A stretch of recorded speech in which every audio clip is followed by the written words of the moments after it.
Director. And I'm sure a lot of you are here for this discussion and to see what goes on. And it's important for us to point out that although there's much discussion going on currently in regards to resource centers, that this is even a bigger conversation, which is how do we keep people from losing their home or going from a home or an apartment to being homeless. And that is the key for us here in this discussion, is to figure out ways that we can get more affordable housing in Salt Lake City. And before we dive into you, Mike, I know that we have Laura Briefer, the Director of Public Utilities, here. Does anyone have any questions in regards to the Mountain Accord written briefing amendments that we've done? Or in regards to the Eccles Theater site operations budget that was a written briefing? No questions? Great. Can I just say thank you for doing a great job on Mountain Accord and listening to what our request was and getting it in there. Thank you. Wherever the admin is and whoever was in charge of that, we publicly thank you for that. That was big for us to make sure we kept that on the table. All right, Mike, we're just going to dive right into it and get going. Good. Thank you for the time today to talk to you about our finance working group recommendations. I think our last discussion that we had with you all was very productive, and it's leading us to a discussion today where we can actually talk about solutions to our affordable housing crisis.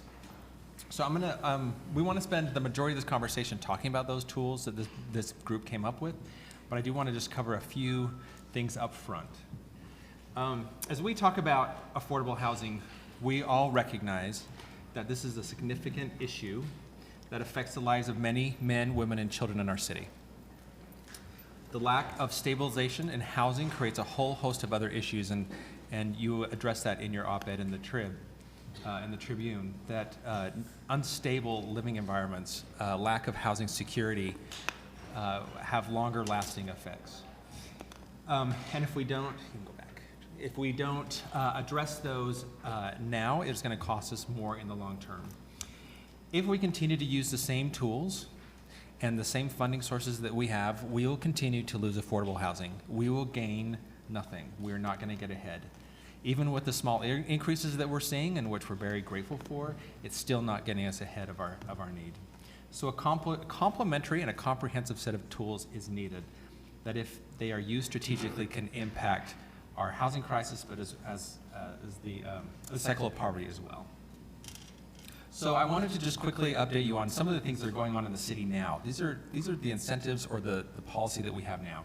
First of all, we have impact fee waivers, and those are waived for those building affordable housing. If you're building single family or if you're building for sale housing, the AMI must be 80%. If you're renting, we will waive your impact fees if you're renting to those at 60% or below AMI.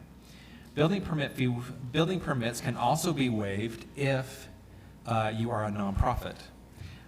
One of the issues that we have there is a lot of nonprofits will form LLCs, and therefore they don't qualify that because they may be partners with somebody else, or they may be just a different entity, so they're not getting those building permit fee waivers all the time. We also have the Housing Trust Fund, which you are all aware of, and this has been a very useful tool. Our term of affordability is 55 years for any units that are funded with the Housing Trust Fund. We want to get into a little bit more about that later, but this is one of our greatest tools that we have in the city right now. So Mike, if we have questions, do you want us to ask them during the presentation, or Absolutely. would you prefer to No, go ahead and, please ask them. I may defer them because they may be brought up later on, but absolutely. Let's talk. So that being said, Stan will have one, and I have one after Stan. And so will I. Great.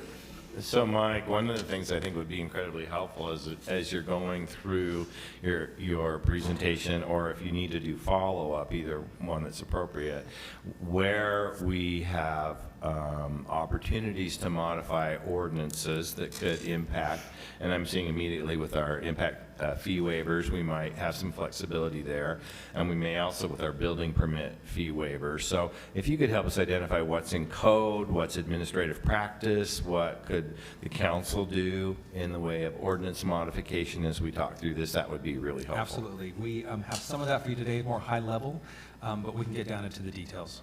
And was it Lisa that had another question? Yes, on the Housing Trust Fund, how do you qualify to get Housing Trust Fund monies? It's based on affordability. So if you're a developer, you come in, it's typically gap financing, and if it meets the criteria in the Housing Trust Fund ordinance that is really tied to income. So then it's you can defined apply. by ordinance. Yes. Great, thank you. So Mike, and mine kind of piggybacks off of Stan's, which is, my question would be for building permit fee waivers, if we look at code or ordinance to waive, or even impact fee waivers, if we look at permanent supportive housing as well, in addition to the lower income AMI. I think that if people are willing to do permanent supportive housing for X amount of years, we should be able to waive that. And as long as they are below 60%, they can qualify for that. So typically Is that would. for every unit in the development has to be qualifying at 60%? So impact fees would be based on the number of units in there. If they're market rate, those would be charged impact fees. So it would be for Okay. those that are So it's affordable. a per unit, thank you. But I've never seen a permanent supportive housing waiver. I think if we could be creative and come up with something like that, that would be great. Great. We may, and again, we're not going to let you do your presentation. This is a good start. And I'm thinking even some interesting combination might be, maybe we're willing to waive fees for the market rate component of a permanent supporting if that's a high priority for us. So if there's some ability for us to look at ranking high priorities or our largest gaps, we might want to look at even a market waiver if it's a combination project. So thinking of those kinds of concepts, I think really helps me get my brain around what tools are available to us. Perfect. Thank you. We'll add those to our list. Can I ask a question, Mr. Chair? Oh, yeah, go for it. I want to go a little higher level for folks that are talking to me about this. What is the selling point for affordable housing in the city if there's a belief that this is a regional issue and therefore you can't have affordable housing elsewhere in the region and still easily come in and out of town? Does that make sense? So why is this just a Salt Lake City issue? Is that what you're asking? Or? No, why would the city take a lead on this if there's a belief that the region can handle affordable housing as a region, not just a city? You know, I think there's a couple answers to that, I would say. I mean, first of all, we know what our needs are. We have done a lot of our research. We know the data. And we have a real opportunity to be the lead.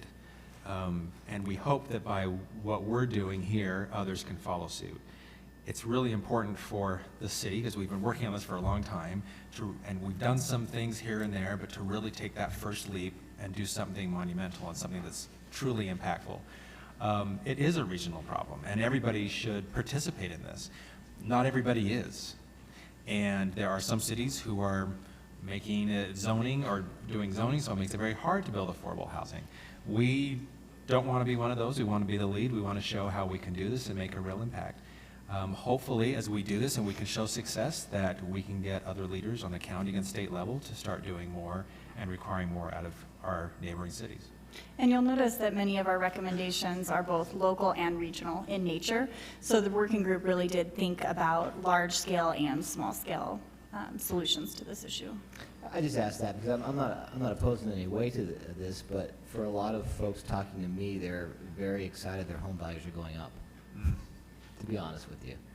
And there may be some unaware, people aren't quite aware always that this is a problem long-term when it doesn't impact you immediately. If people can still commute into the city for jobs, for recreation, for entertainment, why would they want affordability in the city versus somewhere else in the system, so to speak?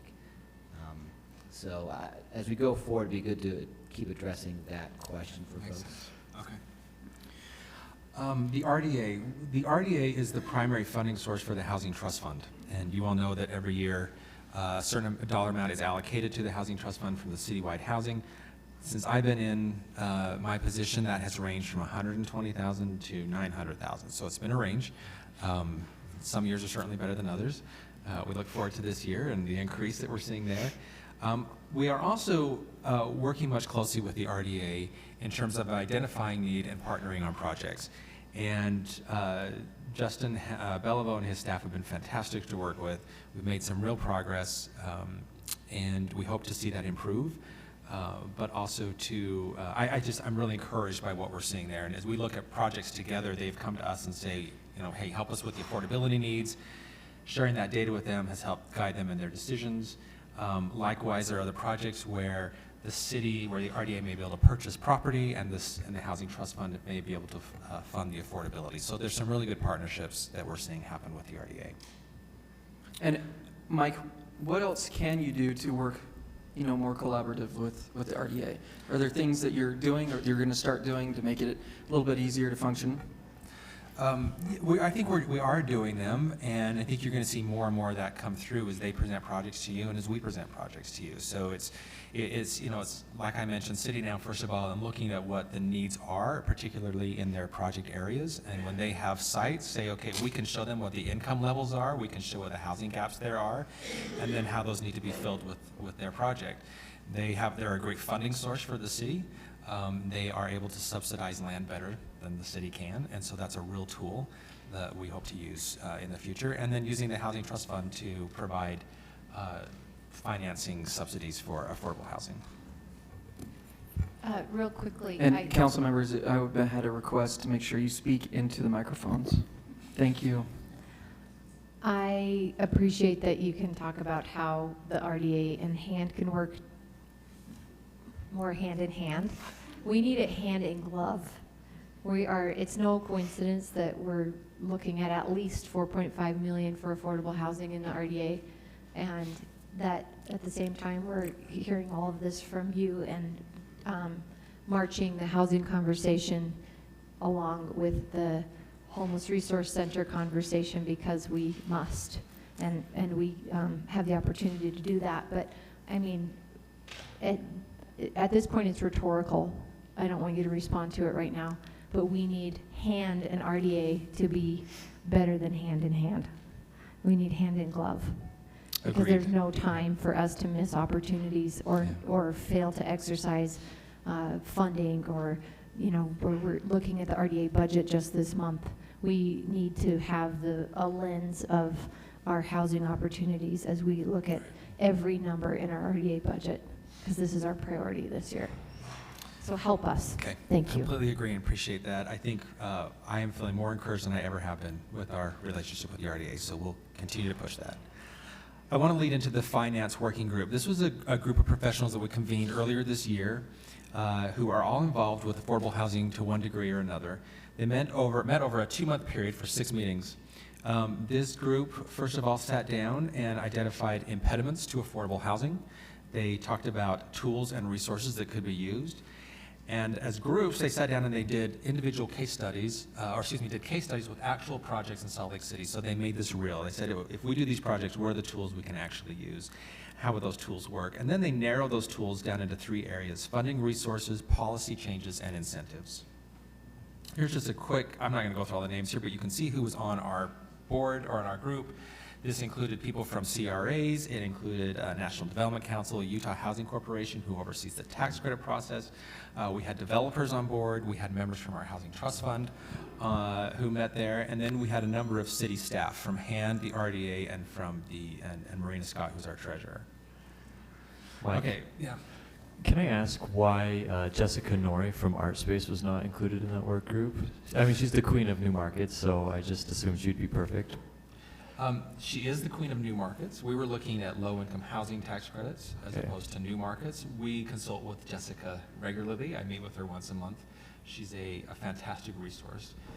So it wasn't an intentional oversight. It was just. I'm not something intending to we criticize her, tried I'm just to look at the curious. group. Yeah, sure. And she's fantastic, and we partner with her closely and Okay. are looking at doing some things together in the future.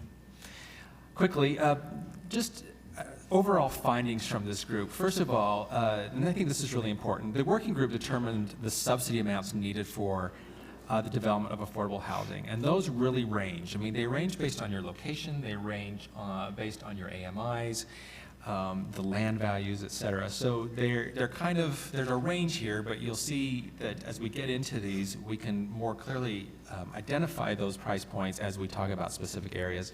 For a 4% tax credit project, really to get those 60% AMIs down a little lower, they're looking at a subsidy between $12,000 and $50,000. It's more likely towards the higher end. We did a same exercise with the state, and I think we came out about $48,000. So our group was right on. We were thrilled to see that we're in line with what the state is doing as well. $67,000 to $360,000 for any unit without a subsidy. So that's a huge range, but think about you could be essentially building a unit in an area with high land values with no subsidies. So again, that's quite a range, but without a subsidy, you're going to see a greater range depending on some of these areas. Working with the city was another area that the working group felt was really important. They said to us that they felt the city could be a better partner when it came to affordable housing. There is uncertainty as to what our incentives are, what our programs are, and there is also a feeling that there is a long approval process, permitting process, which does add cost to their projects and affect the affordability. They also recognize So the... Mike, on that specific issue, it sounds like the concern was more about time than actual dollars or fees, but I know time means money, but time, the length of time it takes to get a project, Yes. it was the concern. That is that is the primary concern. They recognize that the 4% and the 9% tax credits are really the best tool right now that we have. However, there are restrictions to those, 9% is being competitive, 4% is being more costly, and so while they are great programs, they know they aren't, that we need to look at other things as well.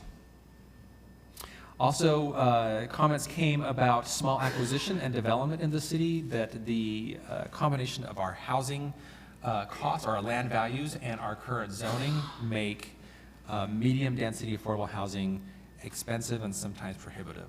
So that is something we're going to be bringing to you very shortly. We feel that warrants a bigger discussion about our current zoning. We've been working with planning on that transmittal, which we officially sent out this last Friday, so hopefully it should be getting to your office soon.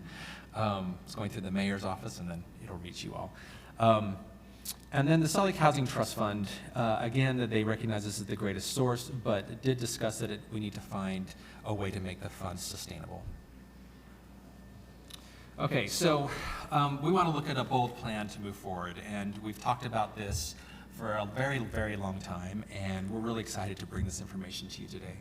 One of the important things that we recognize in any plan that's going forward is it's not only housing, but it's got to be the services aligned with that housing to keep people there. We don't want to put people into housing where soon enough they're going to have to move out, or they may lose that housing, that the services aren't there to support them. Housing stability creates not only a physical stability, but also a psychological stability, which allows people to invest in their own lives. If we use appropriate and targeted services, we can keep people in their stable housing. If we want to see success, those two must go hand in hand. So what we're going to present to you today really gets to that. We want to make sure that we connect those two as we have this discussion. Here's it's better to read up there on the screen. When we look at 7,500 affordable units, we look at two areas: funding source and some internal policy changes. And I'm not going to go through all these, but you can see this diagram, how we put this together to say, using a funding source, we can preserve affordable housing, we can build new affordable housing, there'd be a way to stabilize those who are at risk of eviction or of losing their housing, also provide home ownership opportunities through rehab or down payment assistance. We can also look at internal policy changes, such as inclusionary zoning, missing middle housing, which we've discussed a little bit. We ought to continue the discussion about incentives and increased city access. Overarching all of this is compliance and management, and I think that's where a lot of these programs falter, is that you can get people into housing, but sometimes we're not able to follow up and make sure that they are following the rules for the housing, or that they are living in a safe condition. And so that's a really important part of whatever we propose, that there's got to be funding to do compliance and management. Mr. Chair? Yes. I just have a question. I don't know what a linkage fee is or peer-to-peer rental fees would be. Sure, can we get to that in Explain. just a few minutes? I think as we get through some of these items, Yeah. we can address those. Okay. And will you also discuss missing middle as you get to Sure. it? Uh-huh. And can I jump in on that? As part of the RDA, we're hoping to have someone who's an expert on the missing middle come and present to the board. The city invited, the RDA invited someone several months ago to come and do a presentation, and I had the opportunity to attend and want to have it back because it was really worthwhile, and, Right. and I think it's something we are missing, that middle. Let's talk about it briefly. We do have, as part of that transmittal coming to you, a further discussion on zoning. But missing middle refers to the medium density housing that could be affordable. We have higher density, we have apartment buildings being built all over, we have single family, but what we're really missing are townhomes, small apartment complexes, cottages, bungalows, those types of things that are smaller. And part of the reason we're missing those is it is hard with our current zoning to get those done. And with land values being as expensive as they are, you may build a townhome project, but you can't get the density that you need to lower your costs, and thus providing affordable housing. We were going to bring that to you in a larger discussion because we think it's really important. If we can start looking at our zoning, we may find ways to increase all types of housing, just not multifamily. Okay, so I'm going to wrap this up so we can get into the tools. Like I mentioned, the group put these into 3 categories: funding, policy and ordinance, and incentives. You can see there, and these are in your handout as well, and I believe that transmitted to you was the report that came from the housing group, and so all these items are in there. But you can see under funding, we have quite a number of really good options, and same with policy and ordinance and incentives. We're going to try to hit some of the highlights today because we know our time is limited. And if there's more information you want back from us, we're happy to come back and discuss with you a little more. So as I mentioned, upcoming, we're going to have we have 2 transmittals, one coming in on inclusionary zoning, which is a much deeper topic. Steve Erickson, we have transmitted his report as part of that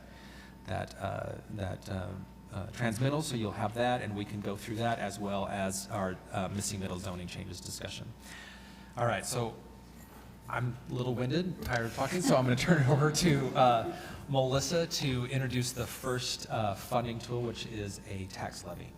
And let me just reiterate, it's really important that we remember that these are recommendations that came from a group of experts, and as the administration, we're relying on this group. We're looking to them to show us what works and what doesn't work.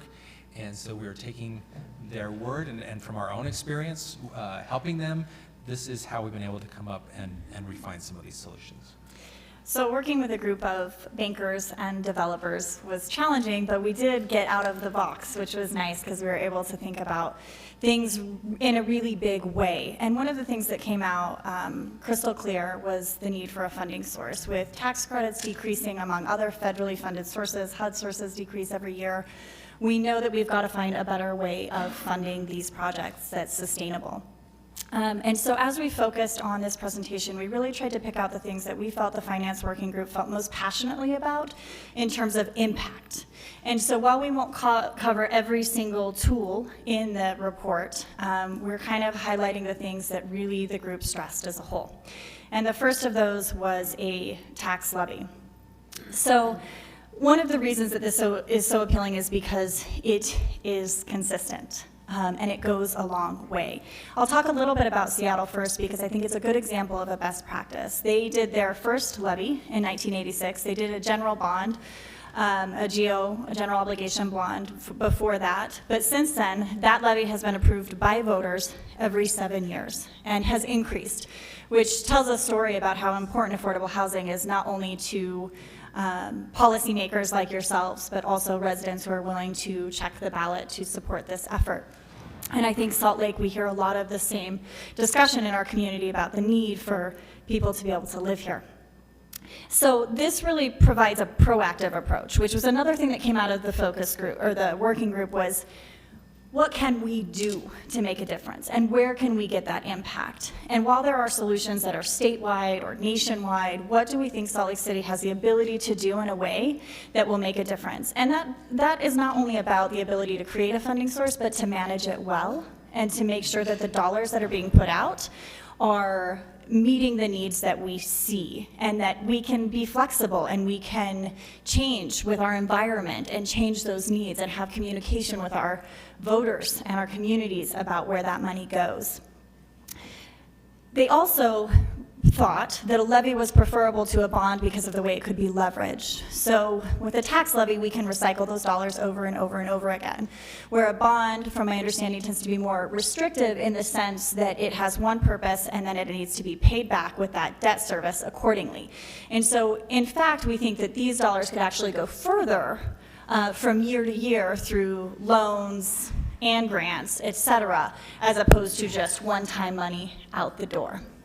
And we also felt there's a tremendous opportunity for impact and innovation in this, in terms of what we could do, whether that be vouchers, new build, home ownership. I think a really key piece that we won't talk a lot about is while we know that 40% AMI and below is critical for our community, we understand that there's a spectrum.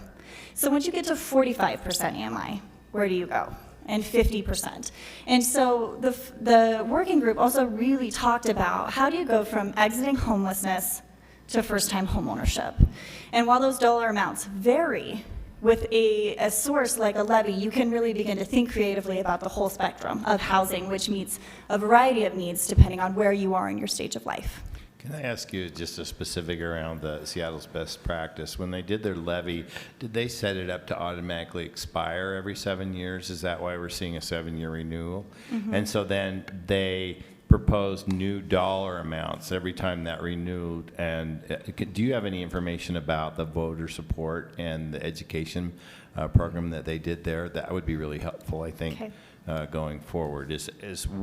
How well did that do in a ballot initiative, and was it a ballot initiative? This one was, I understand. Yes, it was, and they did do extensive outreach and education with voters over a period of time. I think they allocated about a year to do that education and outreach, but obviously there are rules as well about how to do that. Do they fund a housing fund with it? Would our model be something like putting the money into our revolving housing fund sort of model? Is that what you would recommend, or did you get that detailed? Yes, we have some of that detail. I think for us, we would look at using the funding for a number of services, everything from new development to providing subsidies for perhaps our own voucher program. We would be looking at case management or those supportive services. So when it kind of comes back to that first part that I introduced, was that all this has to come together. The goal is that as we use these funds, we are getting people into safe and secure housing based on their needs, providing them services, and hopefully get them to a place where they may not need those services anymore, or they are completely stabilized in their housing. Now, obviously, that doesn't go across the board. We always know that there are people who need ongoing services. But the goal here is to move people up and to help them have more stability and more opportunity. So, Mike, I appreciate that. In Seattle, did they fund capital and services with their fund? So something that it will be really intriguing to me is we've had a resistance in the past as a city to funding services because it has not traditionally fallen under our role, and that's been more of a county role for that. So I would be sort of curious how we would structure that. And my big concern is in a model like this, if you lose a vote on one of those 7 years, you lose your services as well. So I just would want to be really careful about how that is constructed around something beyond capital investment. But I also agree that without case management, you can't keep high-risk populations in housing, Steve. Right. They had sorry, go ahead. Can I interject, and so that you can correct me if I'm understanding wrong? That the Housing Trust Fund loan pool, that pot of money with the RDA is available for services. No. There's some language in there that we looked at just last week that I will pull it up instead of trying to pull it out of thin air, but would the levy dollars go into its own new fund, or would we route it through the Housing Trust Fund? I think we would look at what the service that's being provided is and run it through. This is how, at least in my world, I would like it. I mean, I think we would want to see the funding that's going to be used for construction, rehab, acquisition to go in through the Housing Trust Fund. Services, I think, needs to be managed separately. Anything else that we do would have to be managed separately. And so could that mean in the evolution of HAND that there would be potentially a new 501c3 creation to administer that? And this could be rhetorical at the moment. Or would it be distributed, would HAND develop in some new way to oversee those kind of dollars in-house? There is the ability to use some of that money for administrative work. So I think it's 10%. So 10% of what the levy amount is can be used for administrative our work. So there may be an opportunity for us to look at a different model. I can't speak to that yet because I don't know all the details. We would want to look at, I want to talk to experts who do levies, as well as legal counsel, and make sure we do it correctly. But I think there's some real opportunities or some different models we could pursue. Thanks. May I ask a question, please? Of course. Thank you, Mr. Chair. In terms of a tax levy, 5 of us here are really familiar with how bonds work because we talked about them endlessly a year ago. Tax levies are not something with which most of us are that familiar. How? Give me the higher level view of how that works. Is it every property owner? Is it every voter? How does that work? And do you look for it to be a percentage of some other thing, or does everyone pay a flat rate? I think some of us after this weekend are really wanting a flat tax for everyone, no matter what, with no opportunity for deductions, but that's another conversation. But I'm curious to know what that looks like for the regular taxpayer. What does that look like? And they vote on it, and I know we have ZAP tax, but what does it look like? So from a high level, what it would be the assessed property tax value. So if we were to say the median. So it's all property owners? Yes. So all the 48% of Salt Lake City that is non-taxable, they'll pay nothing on a tax levy? That's my understanding.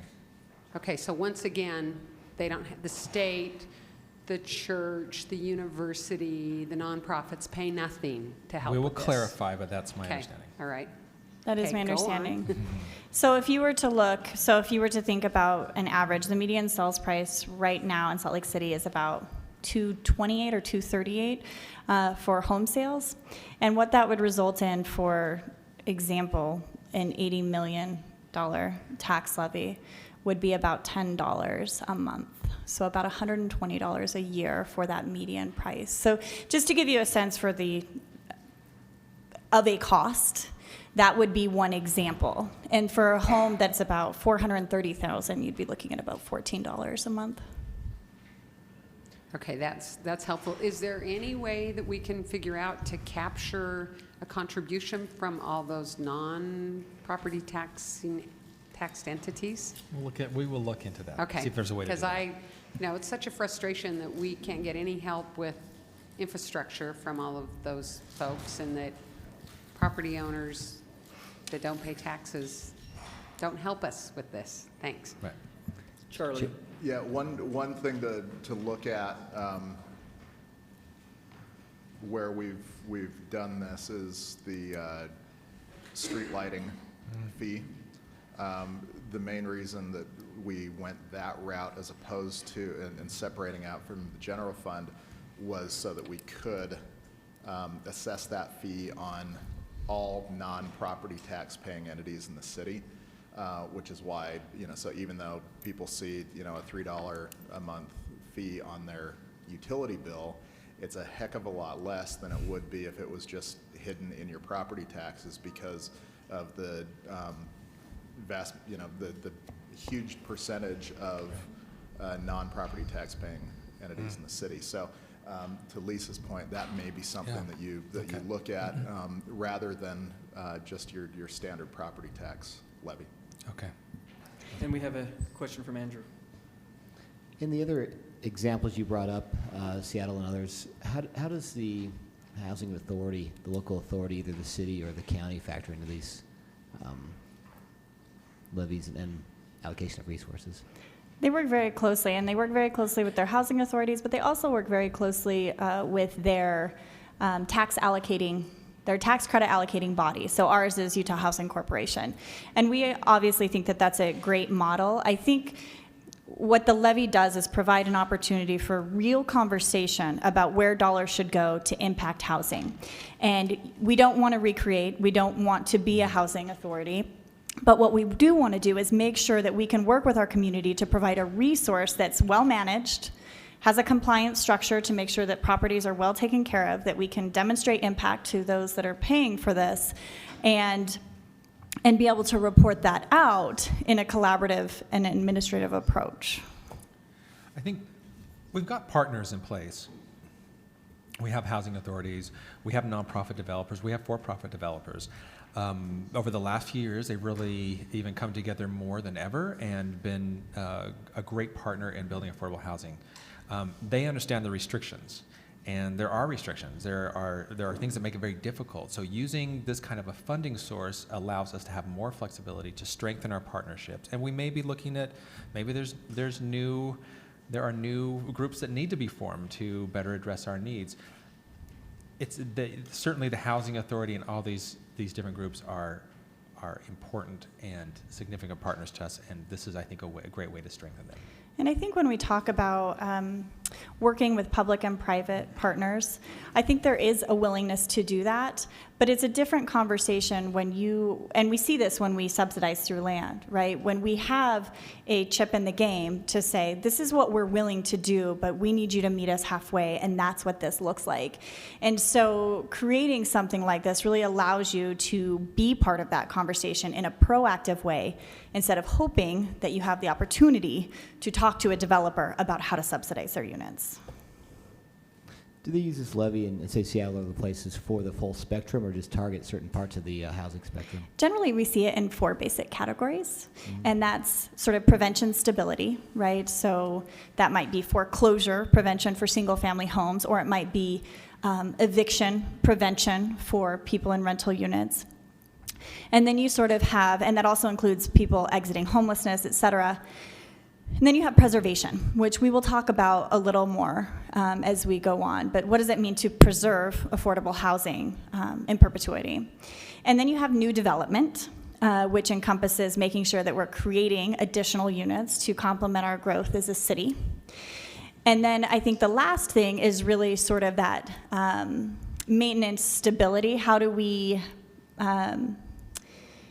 as projects begin to age, how do we do new capital improvements? How do we make sure that they're well taken care of and well managed? And then services are within sort of each category, and they block it out nicely on a per unit basis. I mean, you really do get this down to the unit and to the detail so that you know exactly what you're going to fund. And that takes a lot of discussion, and we've done some preliminary work on that.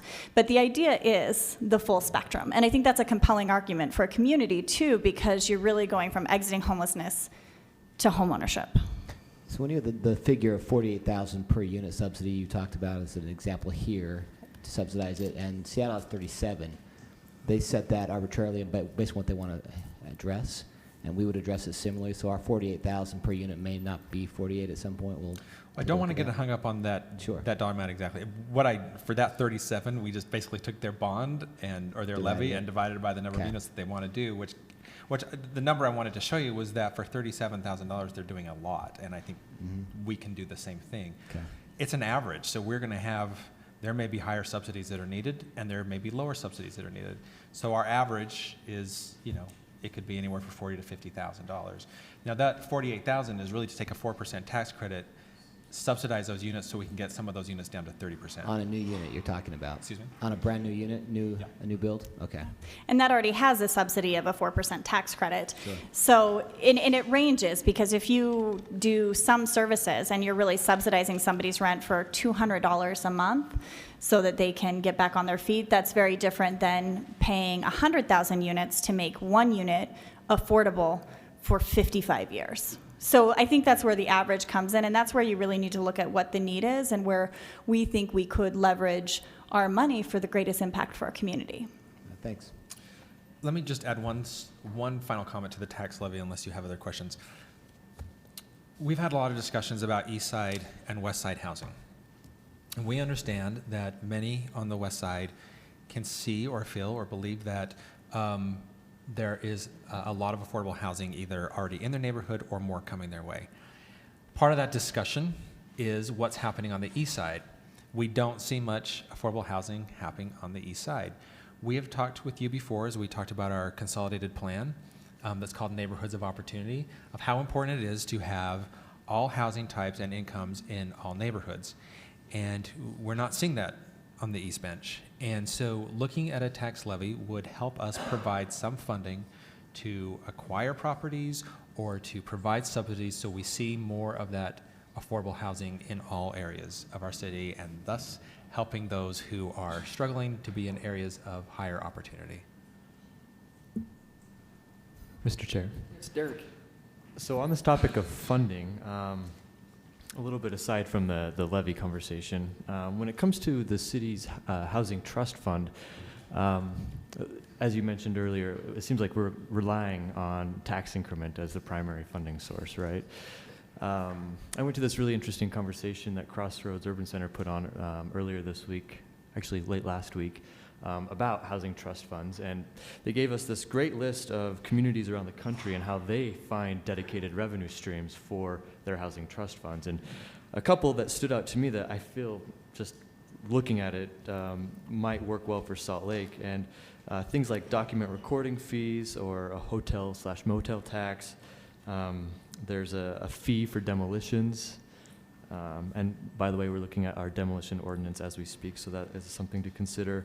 And then, of course, revenue generated from the sale of city-owned property, which leads me to my next point. One thing that I think we haven't really had a good conversation on with regard to affordable housing yet is actually taking an inventory of underutilized or unutilized city-owned property and how we would leverage that for affordability, whether that's short-term or in perpetuity. And I don't know if you've already thought about this or had put some brain power to it, but I'm curious what your thoughts are and if there is a plan in your office for how we might go about either getting rid of things like the Fleet Block or the Barnes Bank building or a few others that are just sitting there idle and that could be leveraged toward our broader citywide goals. Sure. It's absolutely part of our plan.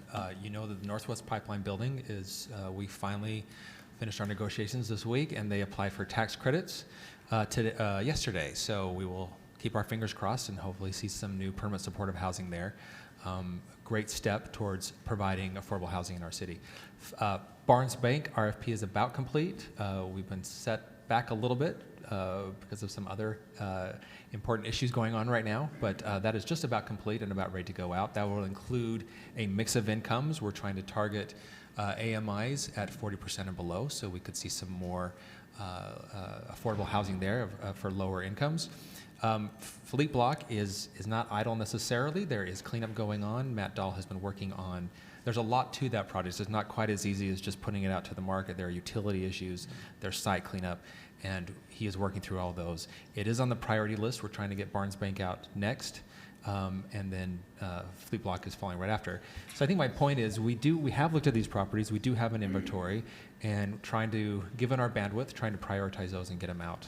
I guess my question with regard to the city-owned property is if you would be looking for some sort of policy direction from the council on, how we might go about, getting rid of those properties or best utilizing them. And it seems like you're obviously putting the properties that are under your jurisdiction, underhand, but there's plenty of other properties that the city owns that you may not have an understanding of.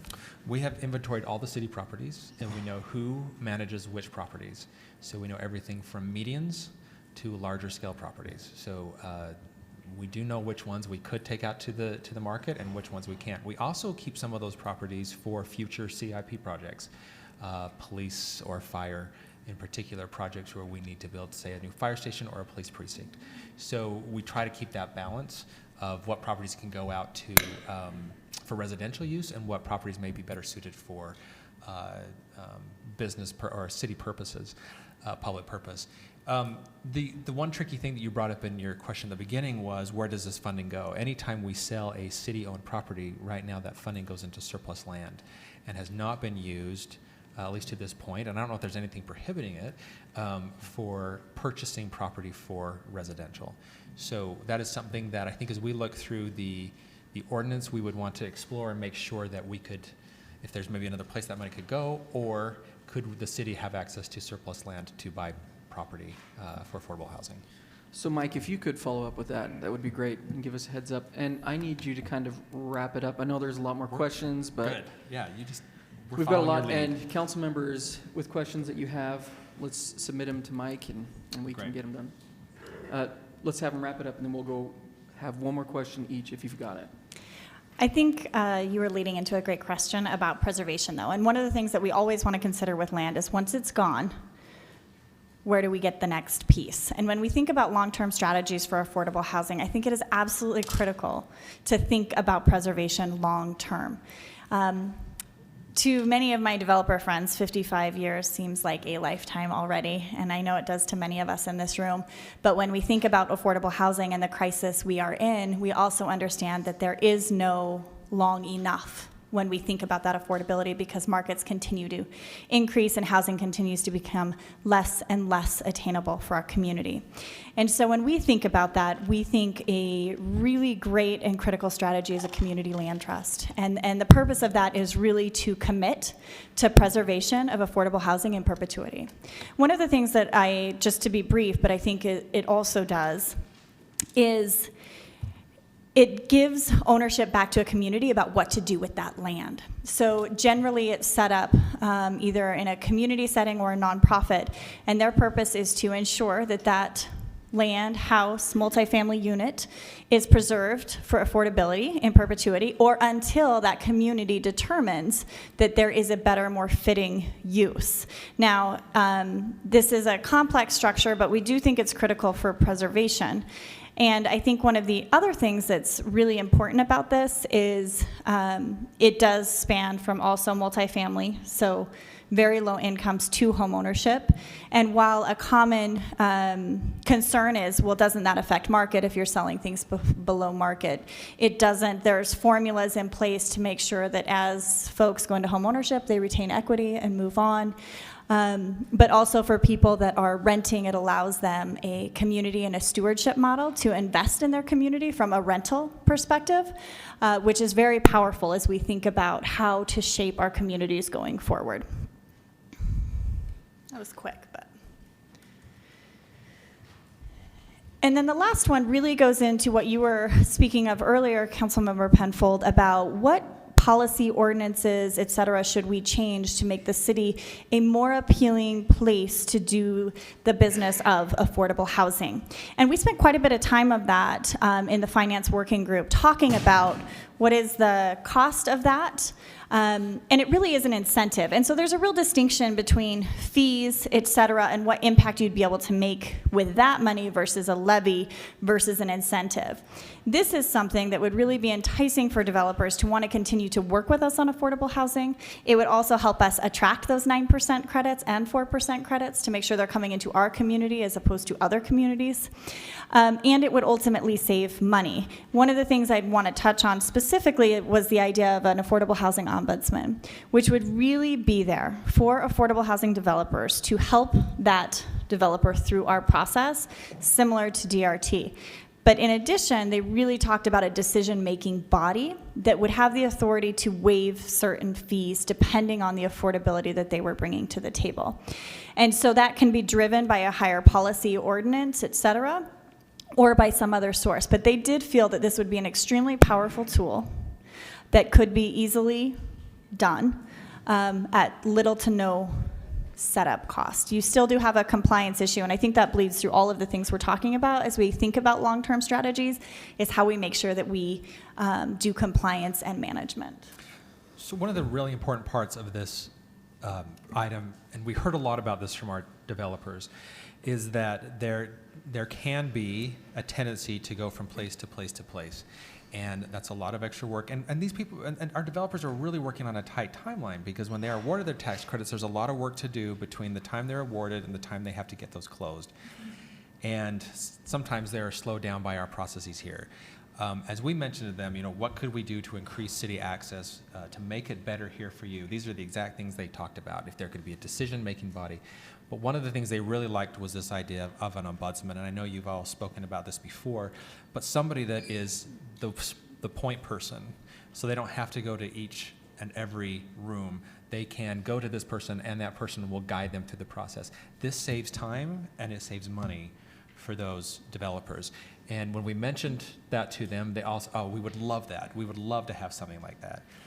You can see here on the bottom part of this slide a total cost of a recent affordable housing development. Now, impact fees are about $900,000.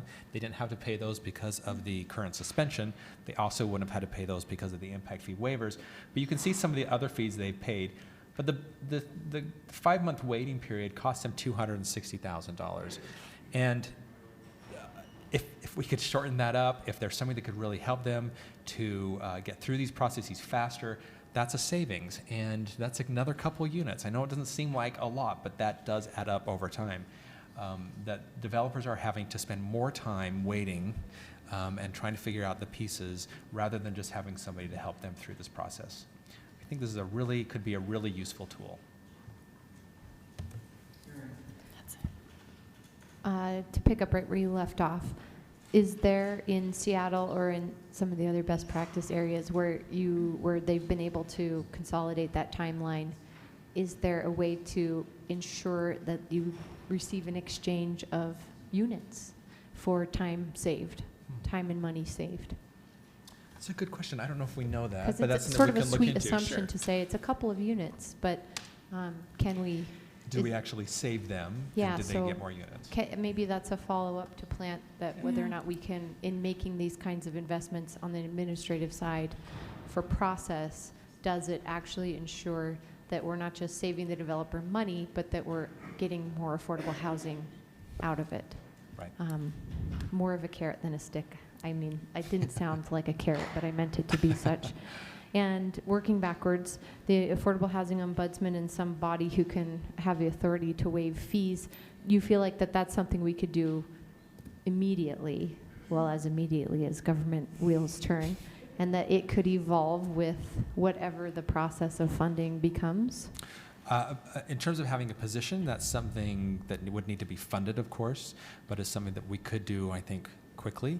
However, they would still follow current ordinance and would still have to go through any waivers that are set up by current ordinance. But hopefully over our discussions the next few months, we can look at those and try to create an incentive. So when that developer comes to that person or that group, they can automatically just get those things done rather than having to go through a process. Part of the beauty of bringing someone like that on early is that then they can speak to how much better the process is in the future than it used to be when they started their job. That's right. Things only get It's a better win-win. from here, right? And the last thing was that you threw out the number 80 million hypothetically, I think. And I don't see any numbers of recommendations in here. Are you prepared to give us a range of what our levy need might be? Or you can just sit there quietly and I'll assume that it was the 80 million you said first. The blank stare didn't work. Yeah. If your jobs are on the line, just don't worry about it. No, I don't think they Yeah. are. David's not shaking his head no. So we certainly can get back to you with more of that information if that is something you want us to pursue. I think we have some ideas of how to use that funding. And as Melissa mentioned, what that may look like in terms of a levy on home values. There certainly is more detailed information we could bring to the council.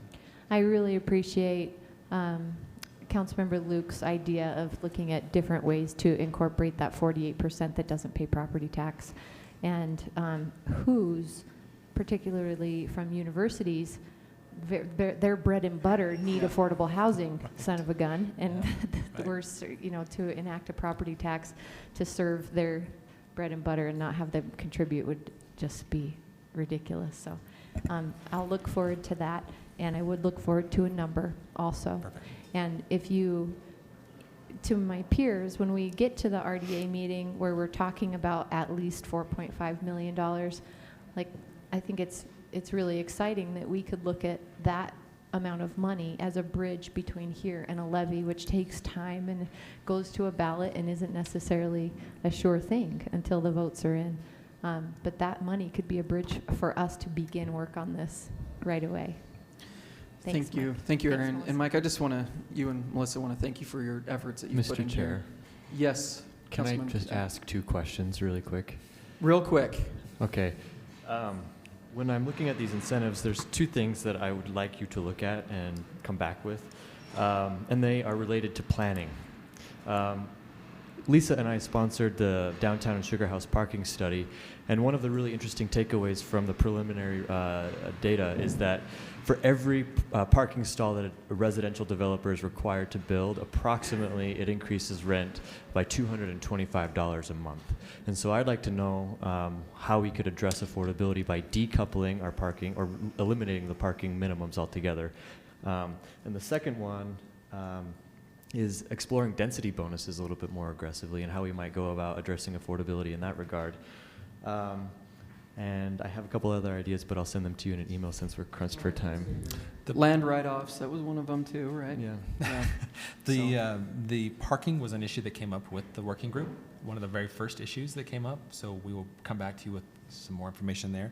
The density bonuses, I promise, is in that transmittal that we hope very soon you'll have. So I think that's a really important discussion and probably a lengthier one we need to have to show you instances of where it's impacting us and if what changes could be made and what would the increase would be. Thanks, Mike and Melissa. One other thing, I was looking forward to seeing something on voucher programs, and that wasn't presented today, but I know you're in the works with something, and I know the whole council would love to work with you on that and getting something instituted immediately. That's low-hanging fruit that we can actually do. Yes, good. So, We've got some good ideas for that. okay, perfect. Thank you, Mike. Yeah. And Melissa. All right, we are moving on to item 6, and we have former Mayor Palmer DePaulis here, who's here to discuss affordable housing and homeless services. This is a fact-finding mission for us to figure out ways that we can implement, maybe immediately, longer, short-term, to address the issue that we currently have. So we appreciate you being here, your willingness to discuss this with us, and hopefully you've got some great ideas for movement forward.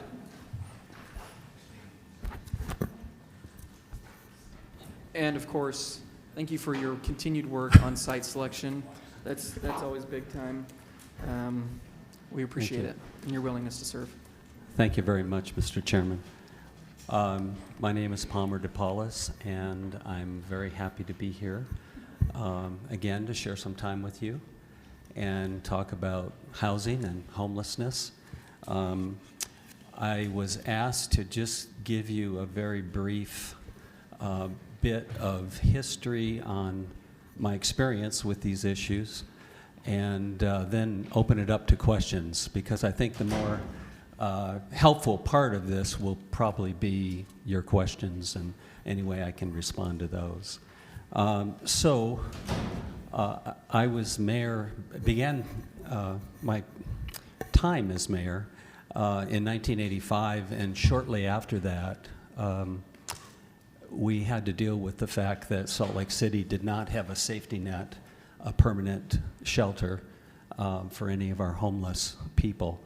And actually, and maybe some of you may know this or remember this, but under Mayor Wilson, there was a temporary building that was just north of Pioneer Park called the Bailey Tire Warehouse Building.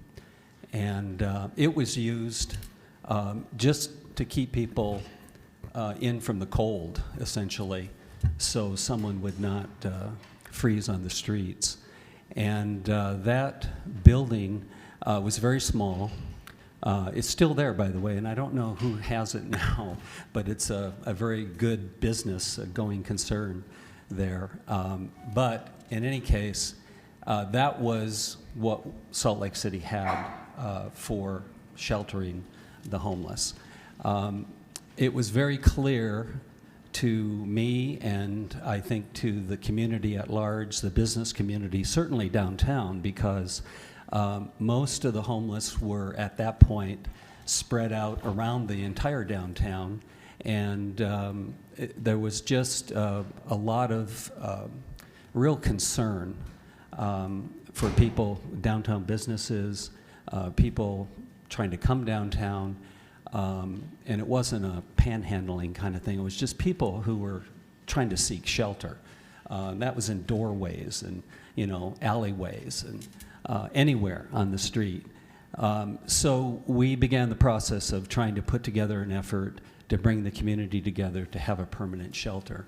And to make a long story short, it took about raising about $4 to $5 million, which was a pretty sizable amount of money back in those days. It was about 1/6 of what it cost to restore this entire building. We were able to bring a coalition of churches, community people, downtown business people, advocates together And we were able to open at the location that it is today on Rio Grande Street, what is now known as the Road Home. And that was for about, and I've tried to tie this number down because I couldn't remember specifically, about 300 men, about 40 women, and about 29 or 30 families. And it functioned, I have to say, quite well, although at that time, around the area, there was nothing really there. It's way prior to Gateway and way prior to any really development that's occurred on the near west side of Salt Lake City. And I think precisely that was one of the reasons that we found the location we did, is everyone seemed to agree that that was close enough to the downtown, but far enough away where there wasn't a real vibrant community. So in some ways, I sort of felt as mayor at the time that we were lucky to have that spot, even though it was not ideal. It was really not a neighborhood, it was not a community, but people really chipped in, and the businesses that did work in the area around the Rio Grande shelter, the Road Home, really pitched in, and almost to a business. Everybody became very supportive. Now, it functioned well. I mean, with 300, with families and single women, there were separate entrances. It functioned pretty well, and we did not the problems that you see today, certainly. And over the years, it functioned well. As the neighborhood began to grow up around the shelter, it continued to function pretty well.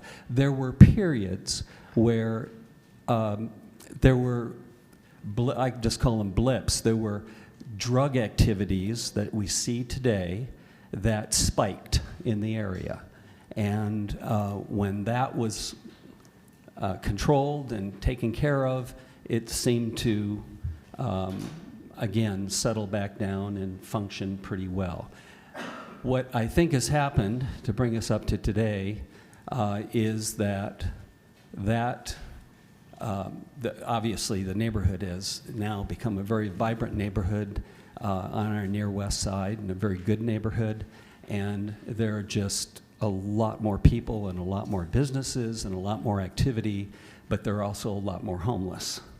And the shelter has never really expanded. There's been internal expansion to accommodate as many people as possible, because this is a safety net to get people inside, particularly in the wintertime. But I think what's happened more recently over the last few years is really a change at the street level, with the drug activity folding itself in, if you will, with some of the homeless activities. In addition to that, we have larger numbers than we have ever had, and more need for services.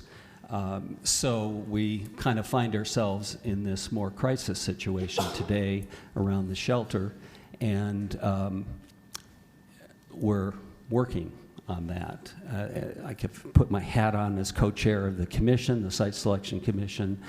We're working as fast as we can. I know you're working as fast as you can to help solve problems in that neighborhood, and for sustainable solutions in the long term. Now, one other thing I'll mention, and then we can maybe open this up for questions. For me, my work in this area, of course, spans the last 30 years, but after I was mayor, I went up to the state and worked at the state in numerous capacities and departments, but I did share over most of that time the Salt Lake County Long-Range Planning Committee. And that committee was a precursor to what we know today as the 10-year plan to end chronic homelessness. So our committee really embarked on some of the things that you see realized in the 10-year planning process for the chronically homeless, because we realized very early on in this process that if we could help the 20-some% of the persistently homeless and got them into permanent supportive housing, we could really affect a change in the amount of money that was being spent overall for the rest of the homeless population.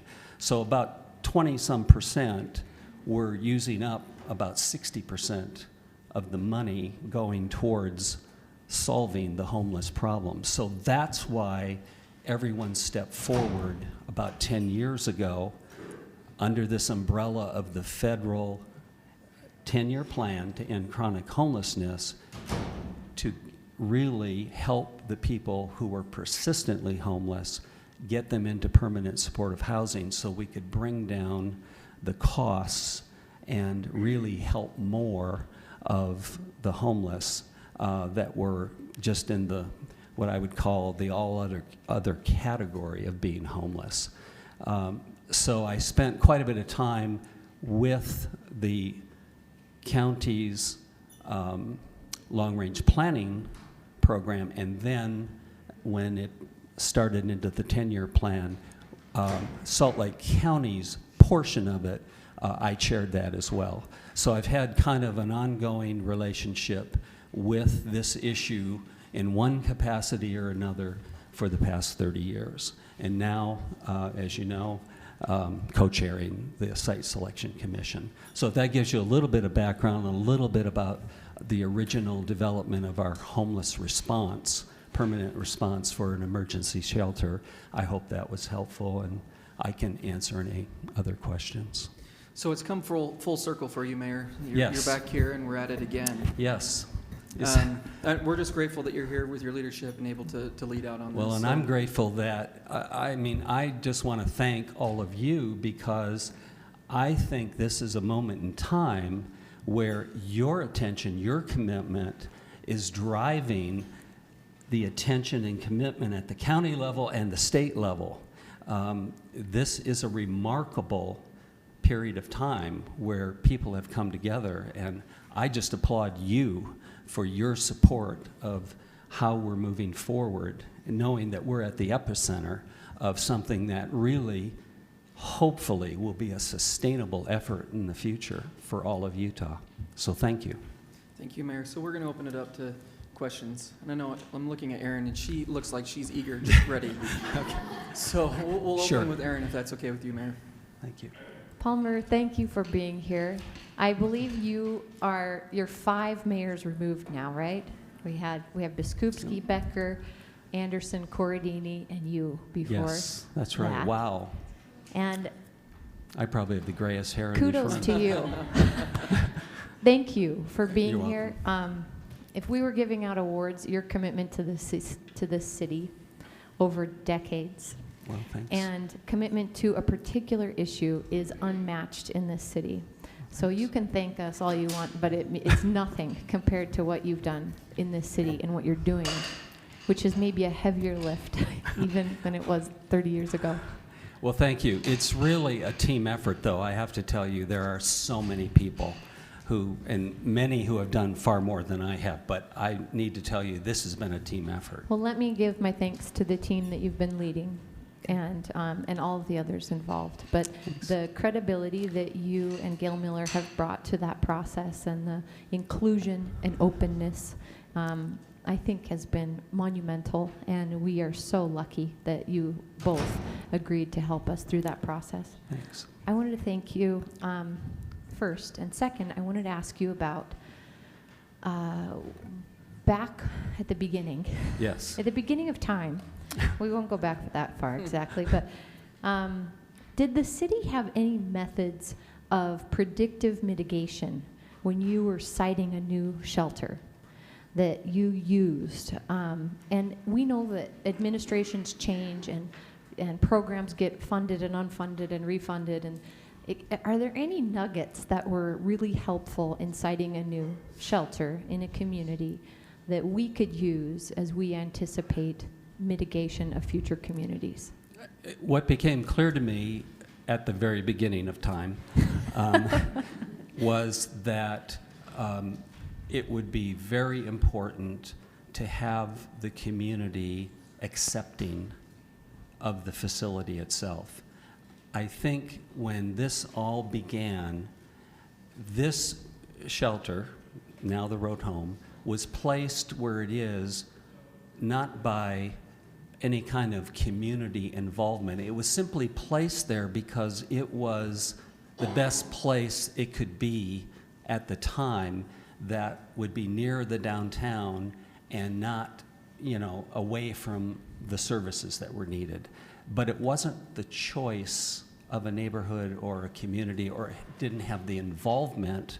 There really wasn't much of a community there. There were businesses, but in terms of neighbors, people living in the area, we did not have that. So I would say that's the first thing, that I think it would be important to its sustainability over time, is if people feel that they can own it, if you will, and be part of it, and really be a part of it functioning well within a neighborhood. And by neighborhood, I mean, I'm not talking about, you know, single-family residential neighborhoods, because I think that isn't really on the table for what we're talking about. What I'm talking about is a very diverse neighborhood, maybe more high-density housing, some commercial, you know, a neighborhood that's vibrant and want restaurants and whatever else. That kind of neighborhood, if that commitment to embrace the facility is there, I think it can become sustainable in the long term. So that's probably the thing I realized more specifically than anything else. And that's very helpful. I think that that feeling of ownership and being a part Right. of it needs to come probably with tools of engagement that Yes. are outlined clearly. Do you have any recommendations as we're looking at anticipating in a predictive way that invitation to engage a community? Well, I think it has to be totally transparent. It really has to be brought out to where people are. I give great kudos to the administration right now trying to design a public engagement process for what we're doing as a site selection commission. We have kind of done our part to have both large group and small group involvement, which a cross-section of business community, advocates, service providers, everyone you can think of that needs to be at the table, but at the same time to have smaller group meetings and so on, to make that as transparent as possible, but also to bring that kind of engagement right into the community. I don't know if necessarily it has to be where these sites might specifically be, but certainly where the ownership could occur. That means the people who really need to connect with this issue and feel like they have ownership into it. So I think having a very transparent and a very engaged process. And let me say one other thing. We learned so far in our process that you can really go out and have exposure in the neighborhoods. You can have exposure, you know, have meetings at city libraries. You can have downtown meetings and neighborhood meetings and have an online presence, social media presence, but that doesn't grab everybody. You know, as long as I think the invitation is there, you won't probably get everybody, but the invitation has to be there, and the people who want to engage have to be, you have to provide a process to engage those individuals, knowing that you're not going to get everyone. Thanks, Mayor. Andrew. Thank you very much for being here again. Question as somebody who's run large organizations in your capacity of city and state. and all the trials that come with that. How do you keep, I'll just be blunt, policymakers from screwing things up? Because a lot of folks have worked on this for decades now. Sure. Both on the provider side, on the public side, and done some tremendous work under some very difficult situations and circumstances and not having enough, right? And we are in the middle of trying to create something new. How do you make sure that we check ourselves? Well, to me, in terms of management of an issue this big, it seems to me that the process itself, first of all, the process itself has to be really kind of bulletproof. And I think we've tried, Gail and I, as co-chairs of the site select, have tried to make the process, I mean, we are sort of leading the process. I think that has to be kind of what I'd call bulletproof in terms of leaving nothing unturned. I mean, it's taken time. I mean, if anything, I think we can, you know, we're criticized because it's taking so long. But the point is, you don't want to miss big issues in that process and have to go back and redo things. And so far, we've been able to deliver that kind of momentum. And so from a policy standpoint, I would say make sure that you take the time. I mean, under the pressure that we have, we just need to take the time and do it right. So that's one thing. The second thing I would offer is you have to have really good feedback loops. In any kind of public process like this, you really need to have feedback into the process itself. And again, knowing that you can't satisfy everybody or everything, you still have to have that feedback loop in the process so that as you develop policy, people are able to say, okay, that looks good, but what about this? Or what about that? So that you can respond. In our process, I think our small group process, and you've been a part of that actually, Andrew, has been really good at allowing for that feedback to come back to the commission itself. So that's a second thing. A third thing is, it's something I actually heard from a governor, seems long ago now, but Governor Matheson, and he told me one time, he probably told a lot of people the same thing, but he said the secret to all of this is to stay lucky. And I remember looking at him and saying, what does that mean? But what he was, I think, really saying is that when you're open, you're transparent, and you're doing a good process, you're creating your own luck in this process. If you're doing those right things and making policy where people can really give you good feedback, you're going to stay lucky. You're going to stay on top of it. And I think you really create that yourself by really doing a good process. So I tend to really, if I put my eggs in any basket, it is do a good process. If you're going to make good policy, make sure you have a good process and make sure it's open and transparent.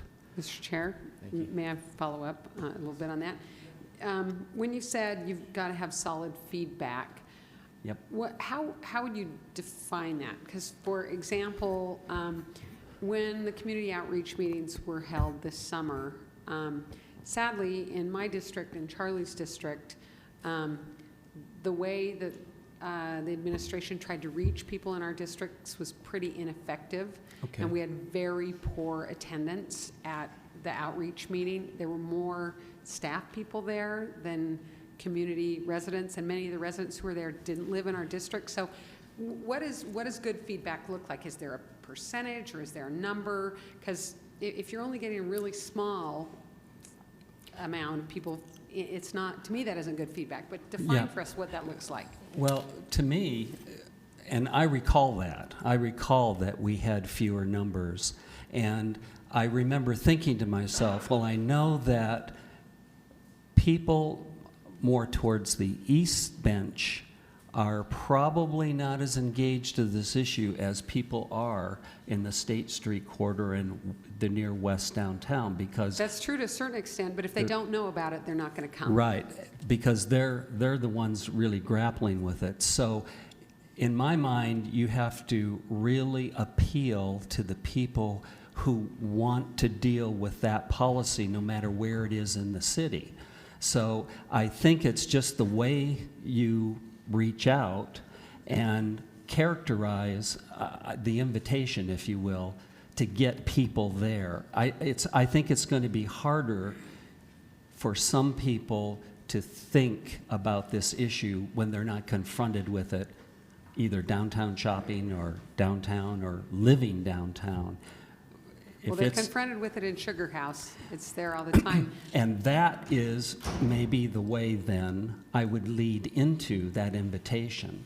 So going back to my original question then, Yeah. so how would you, what does solid feedback look like? Is there a number, a percentage? How do you measure solid feedback? To me, it isn't a percentage or a number. To me, it's the quality of what you're receiving in terms of using it for policy development. So I would say if the lead-in is the Sugar House situation and you've got issues to deal with there, then I would characterize it in that way so that it becomes local, because we know all politics are local to your districts, but characterize it that way and ask for quality feedback. It's quality I think you're after, because you could have one person give you a good kernel, I think, as Aaron was looking for, one kernel that could change the direction of your policy. So I think it's more the quality than it is measuring percentages and quantity. Thank you so much, and thanks again for all of your work on this. And I thanks, appreciate Lisa. that it is deliberative, and you have not rushed through this. You've done it really appropriately, and I had an opportunity to be in one of the small groups, and I was really impressed, and I'm going to just throw out there, one of the things I hope we'll see as we look for this is possibly providing our own transportation for people to get, not city transportation, but seeing if we can't have a Right. private partner who would provide regular bus service, like in a van, like you get at the airport to go get your rental car, that would go on a regular schedule from wherever our new shelters are to where the service providers are, like the 4th Street Clinic. So we're not having to duplicate every single service Right. in every single shelter. Just my pitch for that. Good, Thank thank you you. so much. That's great input. We really appreciate you being here, Palmer. So I just want to end on this. I have a theory in our family. It's go big or go home, because going home for me is a big deal, because I actually have a home to go to. Right. And if we're going to go big, what is it that we're missing? What is it that you'd like to see us do? Well, I've been advocating, as you probably know, I'll just repeat it, for a long time, that the secret to all of this is on the front end as much prevention as possible to keep people out of homelessness. And then secondly, providing affordable housing.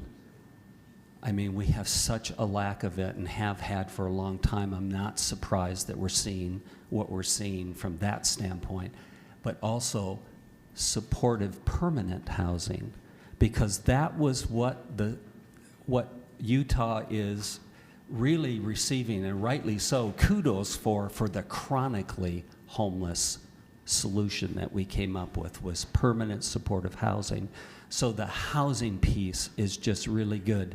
The next thing would be the service model, which I think with our working with the county and the state, mostly with the county, I give the county great kudos in this, the collective impact process, the pay for performance, whatever else we want to call it, but that changes the service model so that we can see outcomes and make a difference for the money that we're putting into it, and at the same time allowing people to have dignity and really work their way out of being homeless. And then finally, it's the mental health, substance abuse treatment beds. Critical. So those are, in short order, kind of what the map in my head, if you will, of where we need to go. And as we choose sites, that is a big deal, but to make it sustainable over time, you have to have these other 4 things. So, thank you. Thank you, Mayor. That's great. Appreciate that. We're going to move on to Gary Edwards from the Salt Lake County Health Department. And if anyone is here with you, Gary, please bring them up and introduce them.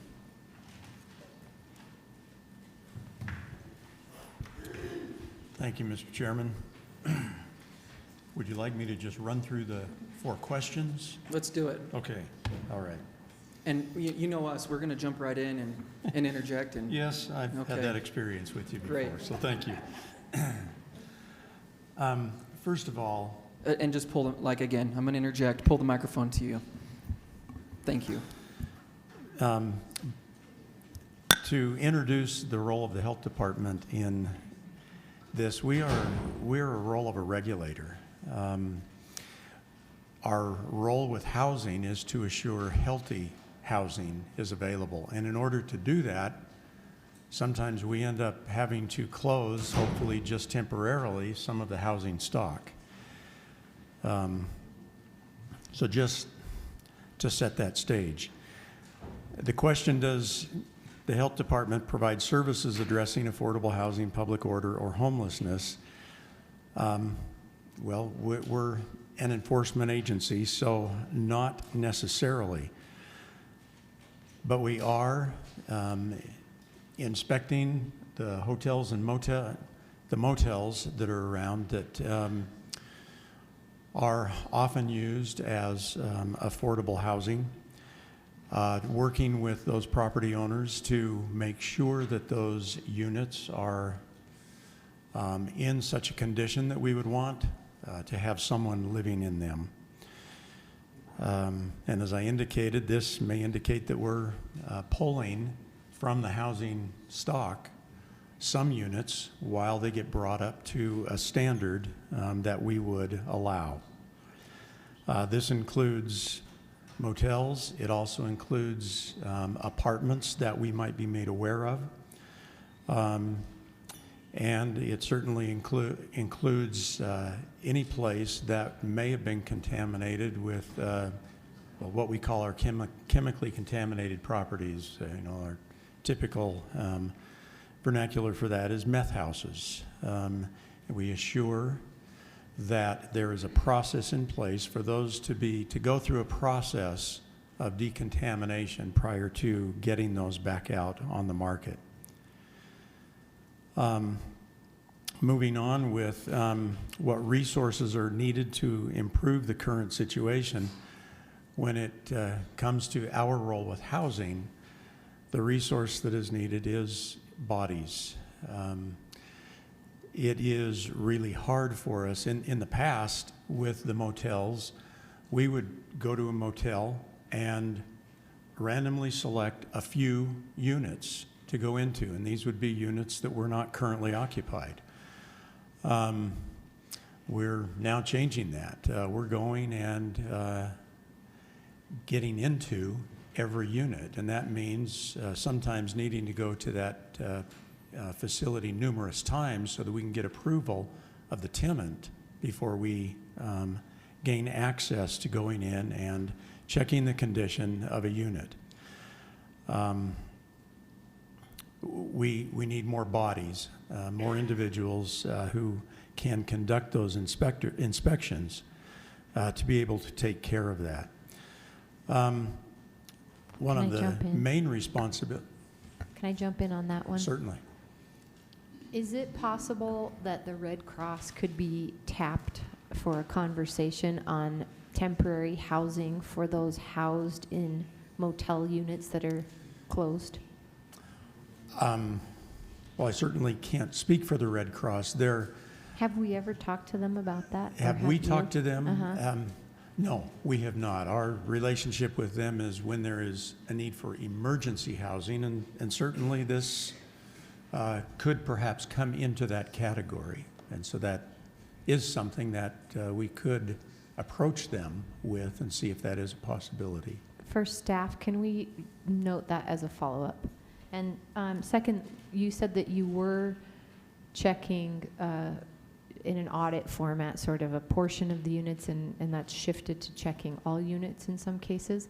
What was the mechanism to shift to the more inclusive check? The concern that has been expressed that we have too many people living in squalor. And so you've had the authority, but in response to the conditions, you're exercising the ability to look at more units at one time? Right. We have the authority, but when someone is occupying a unit, they have to be there in order and give consent for Okay. us to be able to go in. Okay, so those things all have to come into play. Okay, thank you. Sure. As I'm sure you're aware, our main responsibility in addressing the challenges that the community faces with homelessness is, the Fifth West situation. And there are numerous other locations around the county where encampments are established. We have the responsibility to assure a clean and safe environment. And so we often get on the other side with our enforcement capacity and needing to go in and remove individuals from an area where they have established housing in the form of outdoor housing, camping, but being able to, or needing to assure that the environment is protected for them and for others in the community. Removing waste, whether that be solid waste or human waste, needles, and cleaning up those properties. That obviously displaces individuals, drives them to other areas in the community seeking housing. And so we're certainly interested in having as much affordable housing within the community as possible, so that our homeless community can access that market as much as possible. The question about what would or could we do with some increased dollars? The main thing is bodies. We have put in a request to the Salt Lake County Council and Salt Lake County Mayor for an individual who would coordinate our community cleanup events. We are now having to conduct those on a much more frequent basis, and not just coordinate our activities, but coordinate with the cities, with Public Works, with Parks and Recreation, with other entities who could play a critical role in helping with those. And so we believe that has a good chance of being funded. We're not asking for new money. It's money that we have within the organization that we are diverting to that. So we believe that will be something that will happen.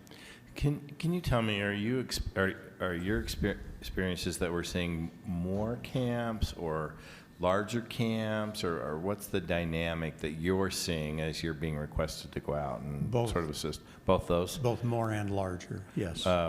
More in the way of numbers, locations, more locations, and Yes. larger encampments? Yes. Okay. And to piggyback off of that, is it Lloyd, the man that, Lowell? Lowell's retiring, correct?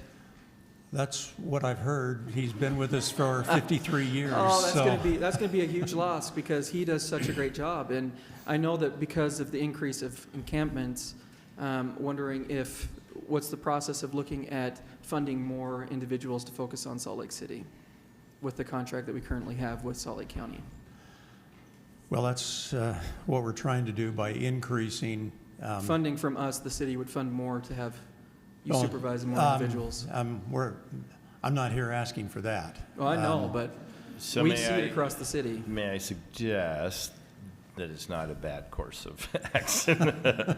So I think that especially with the follow-up to your proposal to the county council, this body would be very willing to have a conversation about that, because I think we're seeing the same thing you're experiencing: more camps, greater numbers, and we realize it's unrealistic to have the expectation that we have the same level of cleanup and follow-up with the health department when we're seeing those increased numbers. So we'd love to see a proposal back. Very good. We'll follow up with that.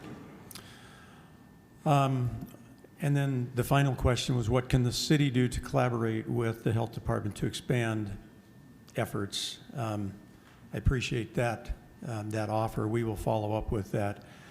And the main thing, and I'm not implying that it hasn't happened, but a coordinated effort between the county and the city with these cleanup events. We appreciate the working relationship we have. It's great that you as council members know Lowell. I mean, that's fantastic. And we appreciate your interest in what we're doing and your desire to support our efforts.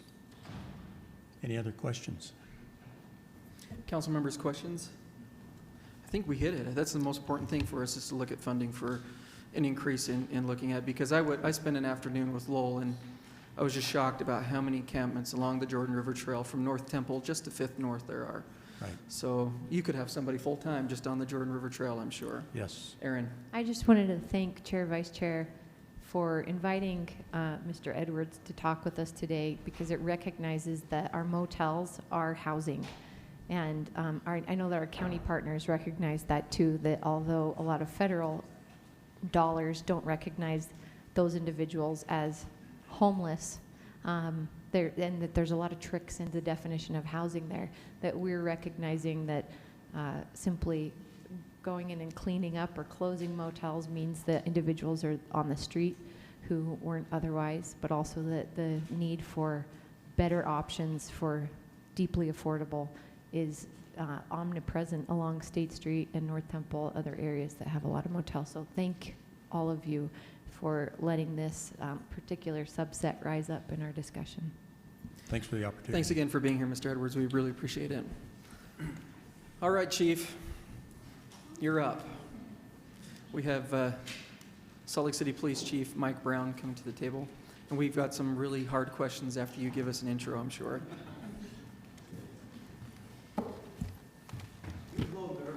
Oh, come on, the Chief of Police is never nervous.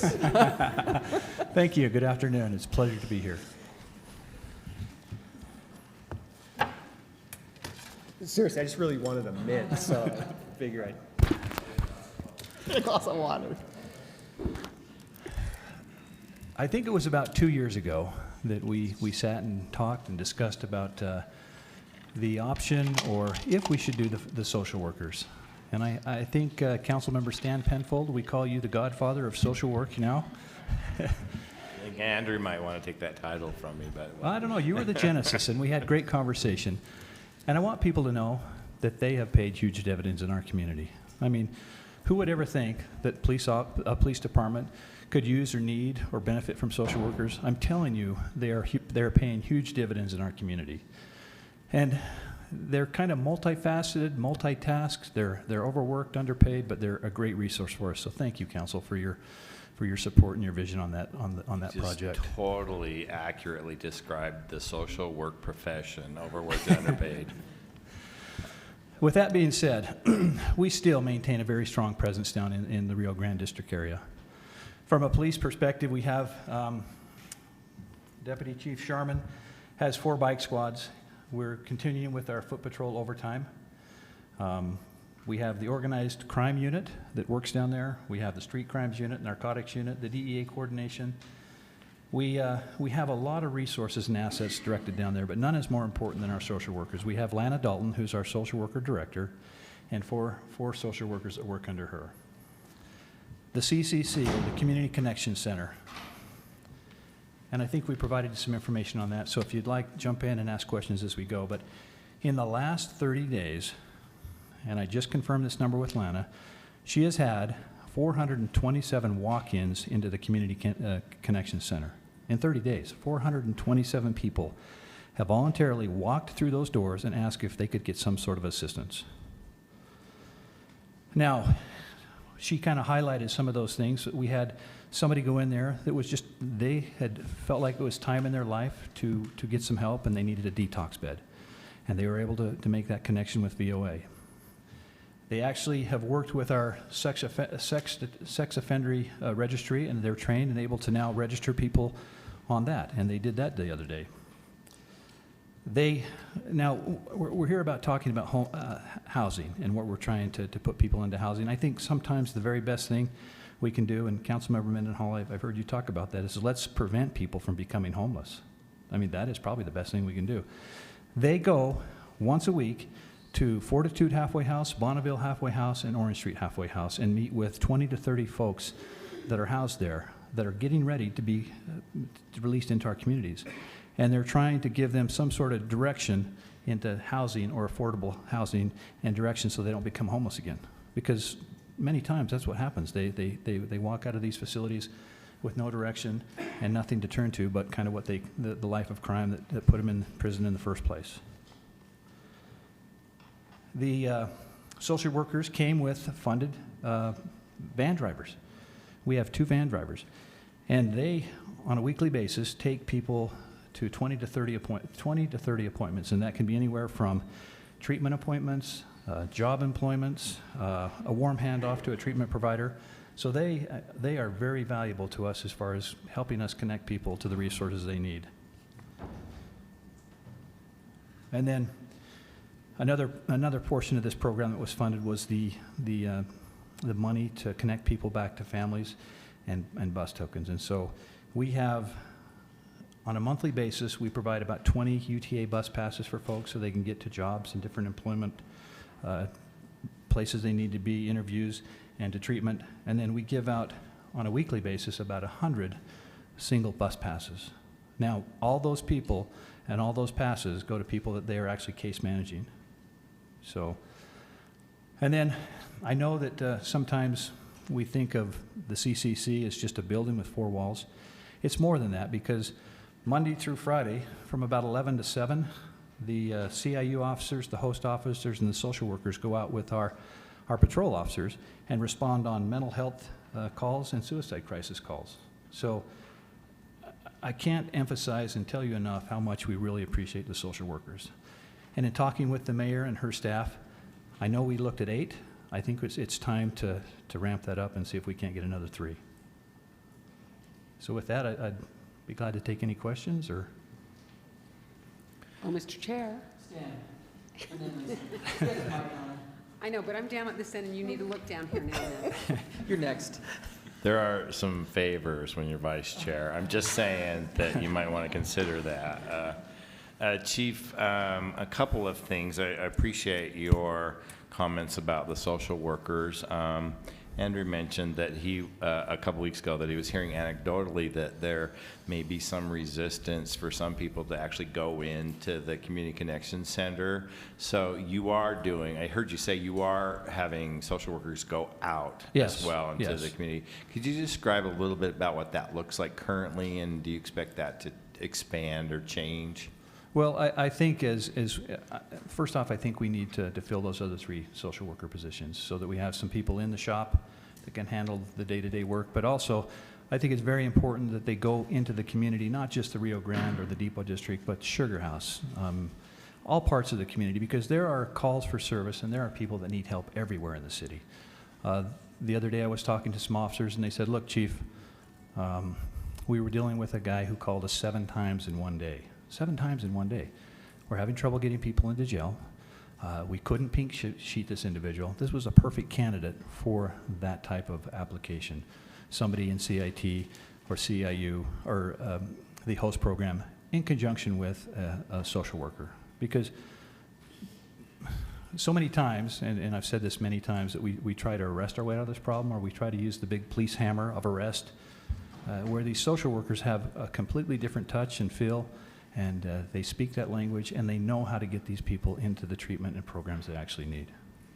And so, Chief, one of the things that I heard on one of the many visits we made to visit other homeless services was a comment made by someone who was very actively pursuing social work in the police department, was that sometimes you have to romance people into service. And I think they were making a reference in particular to those really challenging mental health cases where you may not even be able to have a conversation with somebody who's living on the street initially. But how do you see your social workers developing those relationships and that sort of trust level over time? Well, I think it comes with consistency, and it comes with that face-to-face contact, whether it be within the four walls of the CCC or whether it be in the communities that they go out and try to help people with. You know, one thing it was really important, and I understand that they're figuring out problems. We had an individual, a female, since January of 2016. She had been in the emergency room of a hospital 72 times. 72 times. Every 2.8 days, she's in the hospital. That equates to about $1,500 per visit, and that's on the low end. That's $108,000 worth of services that the hospitals are having to pay and generate. That doesn't include any of the police services, the fire services, the transportation, or anything else. That's just the hospital visit. And so these social workers are starting to see those patterns and to see the dysfunction of the system that we're coming from and figuring out better ways to do business. And so I kind of say you can pay for it now or you can pay for it later. I think we're paying it forward a little bit with our social workers. Thank you. Thank you. Lisa? Chief, thank you so much for being here. Few questions. I know when Fred Ross was working Pioneer Park area, one of the things he did every day was drive people to jobs. Are those van drivers, is that continuing, or is that not as active as it was when Chief Ross was doing that? No, those van drivers, that's exactly what they're doing. The difference is, and bless Fred Ross's heart, Fred was a very, he wanted to see that program succeed, but Fred was a deputy chief, and he was taking Gary Trost, which was a lieutenant, and so you probably had the two highest paid van drivers in the city. And so now we appropriately have been funded and have those positions filled, and it's working very well. Great. I also wanted to know, with the Operation Diversion that you've done very successfully twice now in the past several days, would that ever be expanded to Sugar House? Or if there are people in Fairmount Park that are needing similar kinds of help, could that be activated? I met earlier today with Detective Ashdown. He was telling me that he's got 2 people in Fairmount Park who routinely are beating up everybody else who's homeless in Fairmount Park, and that they might be candidates because of drinking problems for that. Would we ever expand it that far, or is it, I know the goal right now is... Yeah, the focus right now is West. the Rio Grande District area, but you're absolutely right. Yes, it needs to expand, and in working with Tim Whalen with the Behavioral Health Services, Tim has found one-time money to acquire beds for treatment beds for up to 6 months. And so when Operation Diversion is over and done, that is exactly the course of action we need to do. We need to take this with our social workers and go citywide and make sure we grab, in a nice way, these individuals and hand them off to the help they need. And I wanted to know if you would like to see us give additional funding for bike patrol. Now, right now, when I was speaking with Detective Ashdown, I said, how's it going in Sugar House? And he said, well, the East Bike Patrol is spending most of their time on 13th South and State Street. Right. Earlier, we were told that isn't the East Side by an earlier meeting. That, in fact, is the East Side, if the East Side Bike Patrol Right, it is is, there. yeah. But it's taking them out of Fairmount Park, out of Sugar House Park, out of the Sugar House Business District. So I'm not saying they aren't doing a great job and they aren't needed at 13th South and State Street, but I'm wondering if we need more bike patrol officers. I love bike patrol officers, and so I don't think I'd ever tell you no. I think they're great. They do a wonderful job down in the Depot District, but I see the usefulness being in Sugar House just as well. So I would say that's a roundabout yes. Because tomorrow I'll be meeting with the Sugar House Chamber, and I know they're going to say to me, how come we're not seeing the bike patrol anymore? What am I going to tell them? Right now, through our CompStat model, we're trying to put through the trends and issues we're seeing, and a lot of that is in District 5 on the motels and hotels that we've been working on. But I would like to see them be a resource for the entire city. And so, with that being said, we're looking at different options and different ways that we can maybe restaff or reallocate. But right now, we've taken everything we can and then some and thrown it to patrol. So hopefully you're seeing many more officers in your neighborhoods. And with the efforts, if you look at the CompStat stats every week, we're doing amazing work with our CompStat numbers. While you've been sitting at this table, I had a text message from a constituent who said that 23rd East and 21st South, which is technically Charlie's district, the little Parley P. Pratt statue area, that there are people who are camping there. And that a group of kids were taken there to do trash pickup as a service to the neighborhood.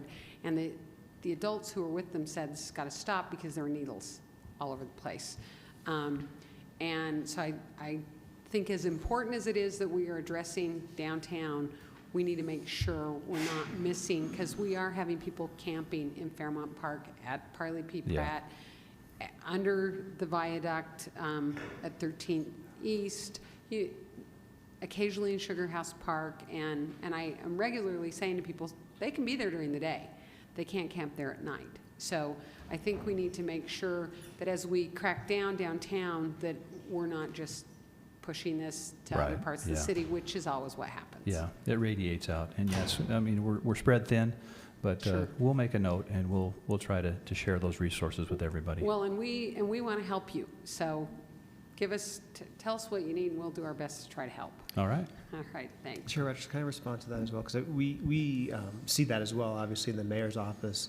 And the conversation that you just had with Mr. Edwards at the County Health Department, we've tried to, in our partnership with the County Health Department, maintain a great deal of flexibility to be able to respond to that, right? So when it comes to camp cleanup and things like that, we're not just focused on downtown. We're recognizing that when we put pressure downtown, that it is going to spread and pop up and divert elsewhere. And so it's very important in that relationship with the County Health Department that, and law enforcement really supports the County Health Department and the cleanup that they're doing, that coordinated effort, that we're maintaining that flexibility.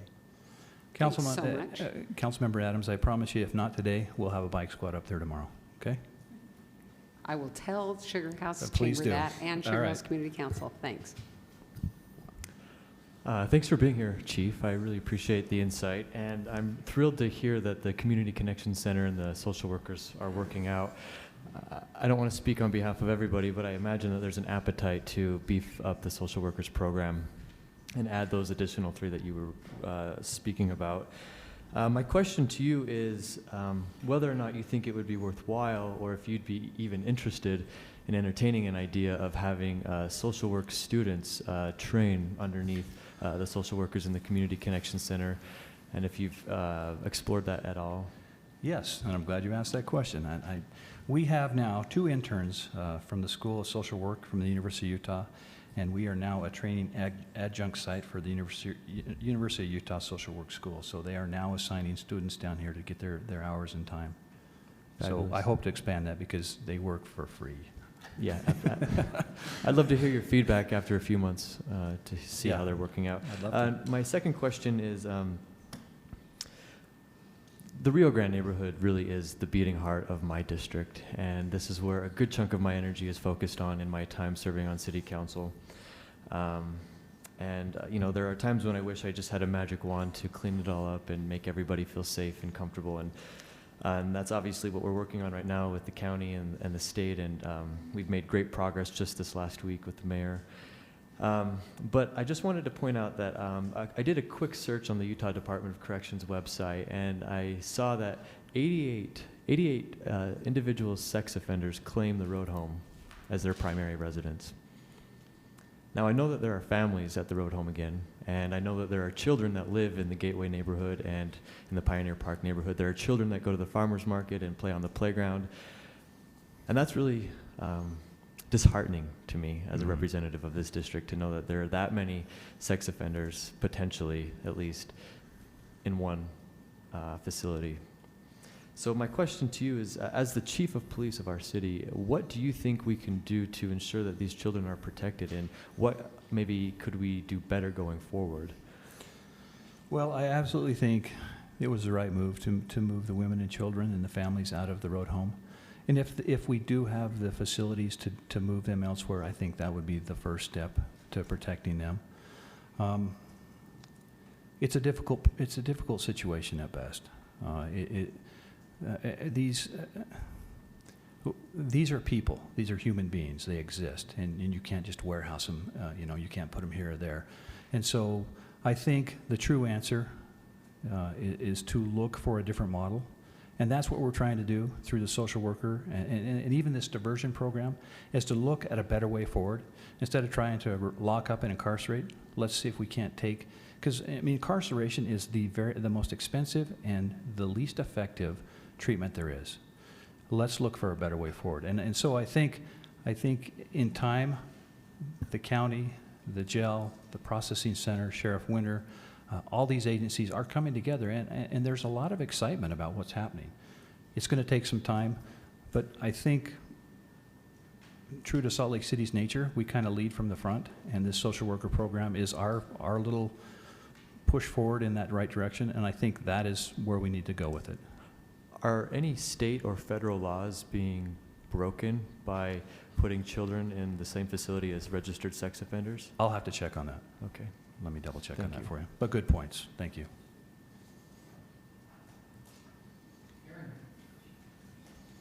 Hi, Chief. Hi, Aaron.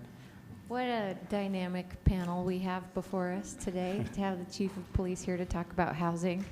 And, I think in Venn diagrams, and so if housing's our big circle, we've got all of these other areas of expertise, and yours certainly intersects with housing in a lot of ways.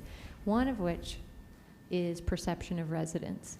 And when, Lisa talks about, what do I say to my residents when bike peds have been shifted to here, and then they're going to shift them, and it's this constant reallocation of resources in response to crime stats, but also to perception. And this council, or 5 of us, went head-to-head with our past chief about the legitimacy of residential perception, our residents and business owners' perception of police on the street, and that it is valid, and it's an actual measure. So I really sincerely appreciate that you also recognize that the perception of our residents of the presence or lack of presence of the police force is part of the way we construct quality of life, and part of the housing dialogue, what makes an attractive neighborhood, what makes us feel safe as residents. And we've had, I know that that's a ball in the air for you in terms of managing that presence, but I am so excited about the development of beats across the city, and I think that that will be a complement to our housing discussion and to our shelter center location discussion. I wanted to thank you for that and recognize that that's a tricky job. It is. That you have. And to council member, when you had your town hall meeting a few weeks ago, I think we heard that over and over, that people realize there's only so much we can do, but they sure like seeing the cops back in the neighborhood. And so that really has been a push from the administration of this organization, is to take any cop that we can free up and put them on that front line. I think the citizens appreciate that, and I think it'll pay dividends for us. Anecdotally, I don't do this very often, I think there was a question posed on that neighborhood's Facebook site about, has anybody, I don't ever see cops, does anybody see cops? And there was quickly a long thread of other residents chiming in saying, I am seeing more cops, basically, over and over, dozens of responses. And I know that I wouldn't have heard that a couple of years ago. So thank you. At least from an anecdotal and perception standpoint, it's going well, and I hope it continues to. I have a few questions, and I'll try to be quick. What are the most critical gaps in connections at the CCC right now? Where are our social workers needing to refer to and coming up short in the referrals? And David, you could jump in on this one because this is kind of your wheelhouse. But the biggest gaps or if somebody is actually at that time when they want to take treatment, to have that bed ready for them. Because that opportunity doesn't present itself too often. And that's what's nice about this Operation Diversion is Tim Whalen and Behavioral Health Services has the beds. If you have been arrested as an addict and you want the treatment right now, we have a bed. And we take that person from the diversion center straight to that treatment center. So I'm excited about that program, but that's people that we're picking up when they're in the act of committing a crime. And you're talking about over 400 people in 30 days who walked in voluntarily to the CCC. So I'm wondering about the data that our social workers are collecting on the numbers of volunteer walk-in people who need access to detox. And you don't need to know that off the top of your head, but I think that would really be helpful in our conversations when we're working with the county and looking at real numbers of detox beds and trying to get a sense of what the demand is, not just from who we can witness committing a crime and pick up, but who's walking in from off the street and not able to connect. Were there any other resources off the top of your head you want to talk about lack? Can I get back to you on that one? That'd be See if great. Lana can kind of go through that and see what some of those categories are, because that would be good to know. And if there's a way to break out the numbers of those walk-ins with who they should be referred to and whether those referrals are successful in terms of opening on the referring side, I think that'd be helpful. Councilmember Mendenhall, if I can add, we talk a lot about addiction, but the other side of behavioral health, mental illness, and there's less of a funding gap with that because a lot of the individuals, once entered into mental health treatment, find out they're Medicaid eligible, but there's still barriers there. And I want to just mention in the work that we're doing with the county, the operation, with the funding that we currently have for the 6 months of treatment, if all of those resources are not utilized through that criminal justice route, behavioral health and our social workers, Lana, are working very closely to be able to have that voluntary entrance, at least for those resources that we do have. But That's that is great data that we rollover. can collect and should be collecting. Thank you. Have we had conversations, you talked about the benefit our social workers are to the pocketbooks of the hospitals and their cost savings for those $1,500 visits that we're intercepting before they get there. Have we had conversations with healthcare industry about the realized cost savings that our investment in social workers have been for them? We've dabbled with it. I don't think we've set up anything formally, but I think that's probably a good next step. I don't know if our staff can maybe connect. I see Shalene nodding that maybe the county has some of those conversations too, but I hope that that's something we can follow up on.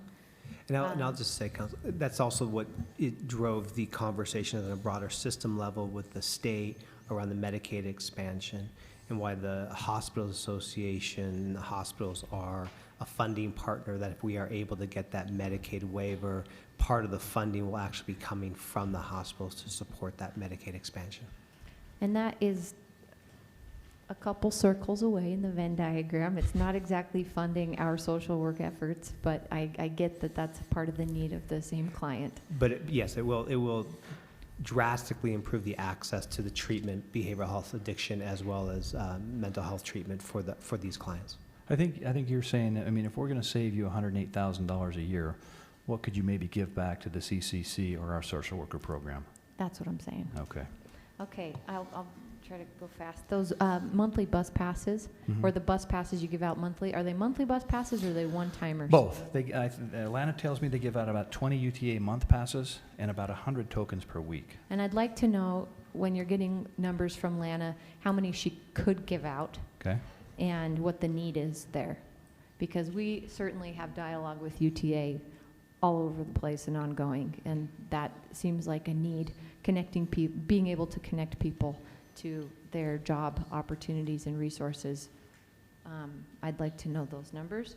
And the last part I wanted to bring up is the clean and safe team that some of us really liked up in Portland, I think, where we have a clean team, they have a clean and safe team, and they use some retired PD, they use some people who would like to be on PD in the future, cadets, and they that's funded through their business partners in the area. But I don't want to get into funding, but I think when we talk about the need that the need we have for police presence, and then the actual funding that it would take to get to that relative belief of what an appropriate level of PD is they don't match up. We don't have enough money, or we don't necessarily want that much police presence in the community, that we could sort of fill some gap in some areas with expansion of a clean team to a clean and safe team. So I'd like that to be a follow-up in the context of the housing and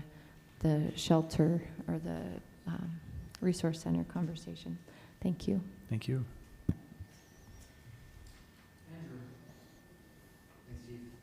I guess it needs to be on. Quick question again about the perception. Talked about, we're always talking about perception, but one of the perceptions that's being told, and Stan mentioned this, was how did you get over the perception of police not being friends to the homeless, and that being a barrier to coming into the CCC to get services? Just visually from walking in front of people you know on the street to go in there, and the perception that comes with that, to getting services and follow-up with the social workers. I mean, talk a little bit about that, how that's being dealt with by the social workers. Are they identified as police?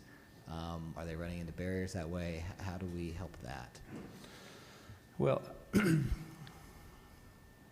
that's something that we've been trying to overcome for many, many years. I mean, trust us, we're the police, you know. But I think the social workers have a niche. I mean, they work very closely with us, but that's why I think we need social workers, not more cops, because they can go places and say and do things and provide services that we can't. Now, it doesn't mean that we aren't part of the whole system, but I think it's important to have them work hand in hand, because I think there's a trust between the social worker and the police officers that work down there. I know Joe Sear, Sergeant Joe Sear, and his host officers. I truly honestly believe that there's a lot of trust to those officers that work down there.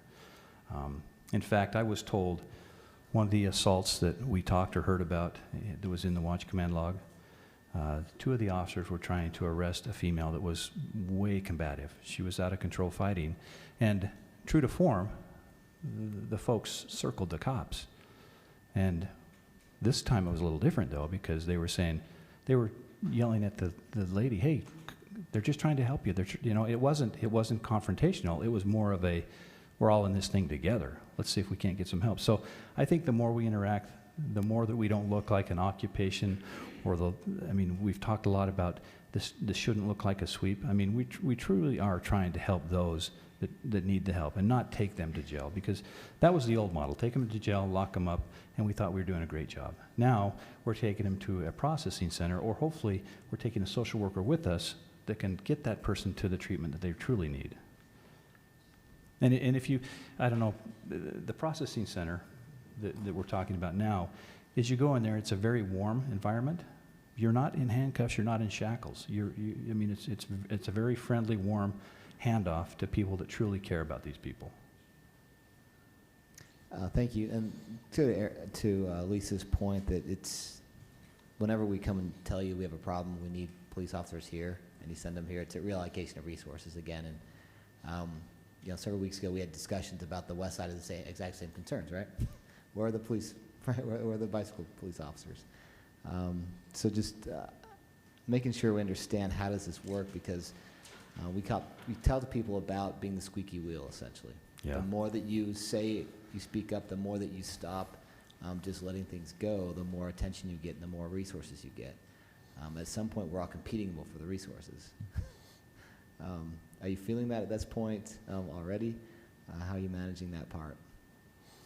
Well, that's the hard part. I think, everybody loves to have those bike officers, because they're very visible, and you can see what they're doing. I think the trade-off is, if you put enough resources in patrol, that you fill up every beat within the city. So, on the Jordan River Trail, they're saying, I don't see the bike cops. But if they see a patrol cop in their area and working their beat and stopping, talking to kids, and having time to visit and to do the community policing that we're trying to push towards, I think that's the balance. And then we'll try to work out when the Rio Grande district and the problems we're dealing with there, if we can get that manageable, we can put these bike officers back into all areas of the city. But it's a difficult problem. Well, thank you. Thank you. Appreciate your work. Okay, Chief. Doesn't look like they have any other questions except for me. Thank you very much for your time. Yes. David, this is for you too, I think. You know, we talk about the weekly rental on motels and the impact that it has on communities. And so we're talking basically about housing and homelessness. And they're one step away, the majority of them that are in these weekly rentals are one step away from being on the street. My question is, how do we lessen that impact, and how do we get the owners of these facilities on board so that that impact isn't in the neighborhood? I mean, you look at North Temple, and specifically in where my neighborhood is on 9th North and 10th West, 10th North and 9th West. It's a huge impact with that weekly rental there. And what can we do with the administration, with the police department, and to ensure that the impacts aren't being encumbered on these neighborhoods? Wow, I've been here 26 years, and that's a question we haven't quite answered for many, many years. But I think the answer is truly working with the partners. It's with the health department, it's with the police department, it's with our CIU officers.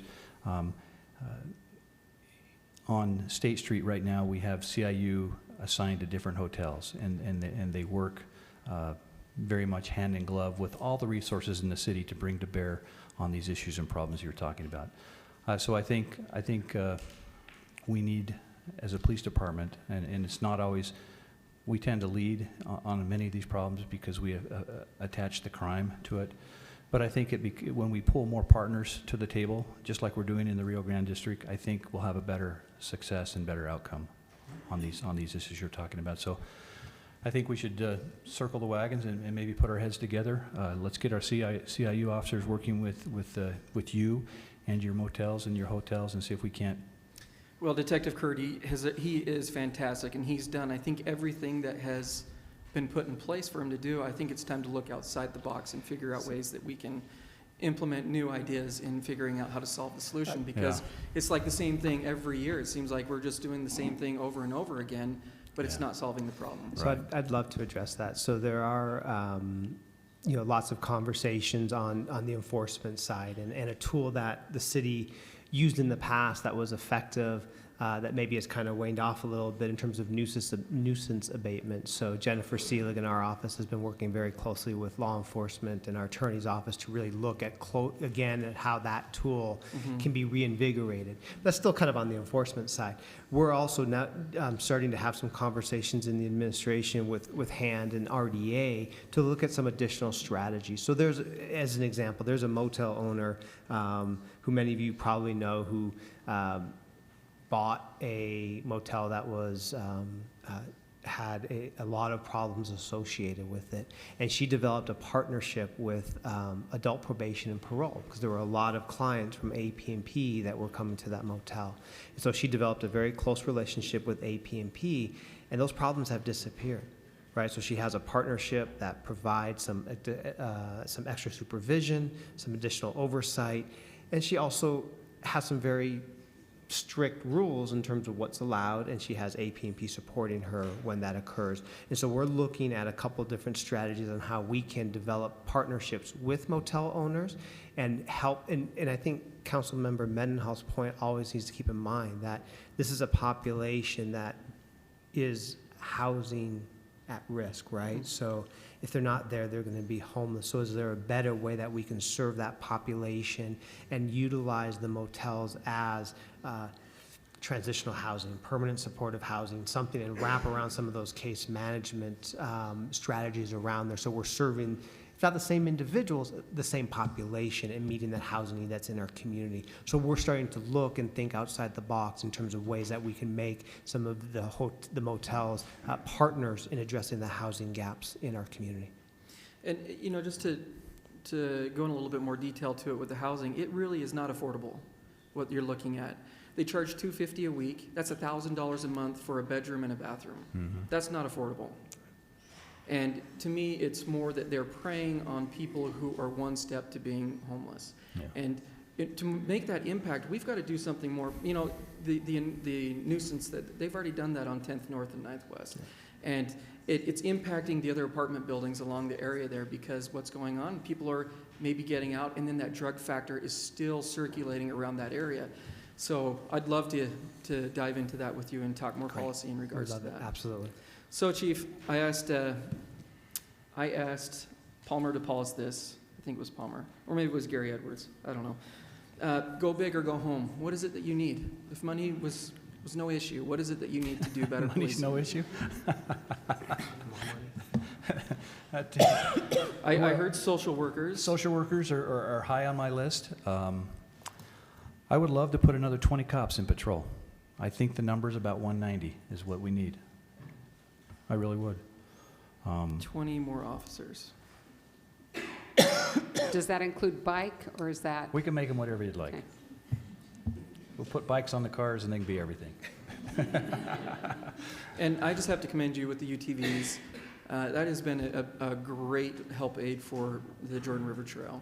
I was on my bike riding it the other day, and boom, they were driving by. They weren't speeding, of course, but they were actually maintaining and looking around for areas that they could look at for encampments. That's good. It's a great addition. I just wish it was more, and that's where it comes into play with more officers and more Yeah. resources. But it's not so much the more in the enforcement side, it's that perception side you're talking about, council member. It's we want to get back into the communities we serve, not just as, oh my heck, here comes the cops. It's like, well, here comes our friends, the cops, you know, the ones that stop and play basketball with the kids or talk with people about their problems and issues. It's not going call to call to call. That's what I'm looking for a police department to serve the citizens of Salt Lake City. Thank you very much, Chief, and David, of course, for being at the table. I was just here to get his Get back. the mint and the water. Wait, what's up with the pink shirt, Chief? What's that? What's up with the pink Hey, shirt? this is our shout out to, this is National Breast Cancer Awareness Month. And so the pink symbolizes our support of that organization. And so we'll be wearing these all month. All right. Great. So, Thank you very much. thank you. All right, council members, before we ask the road home to come up to the table, we're going to take a quick 10-minute break.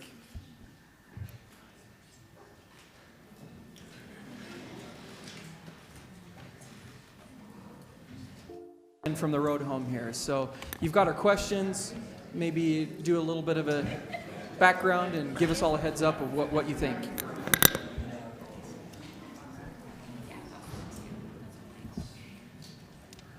Thank you. All right, Matt, you can just dive right into it. Okay, first of all, I'm Matt Minkovich. I have the privilege of serving as the executive director of the Road Home. With me is Michelle Flynn, and Michelle serves as our associate executive director of programs. I want to point out a couple of things. First of all, everyone who preceded us brought up incredibly valuable insights, are very important partners.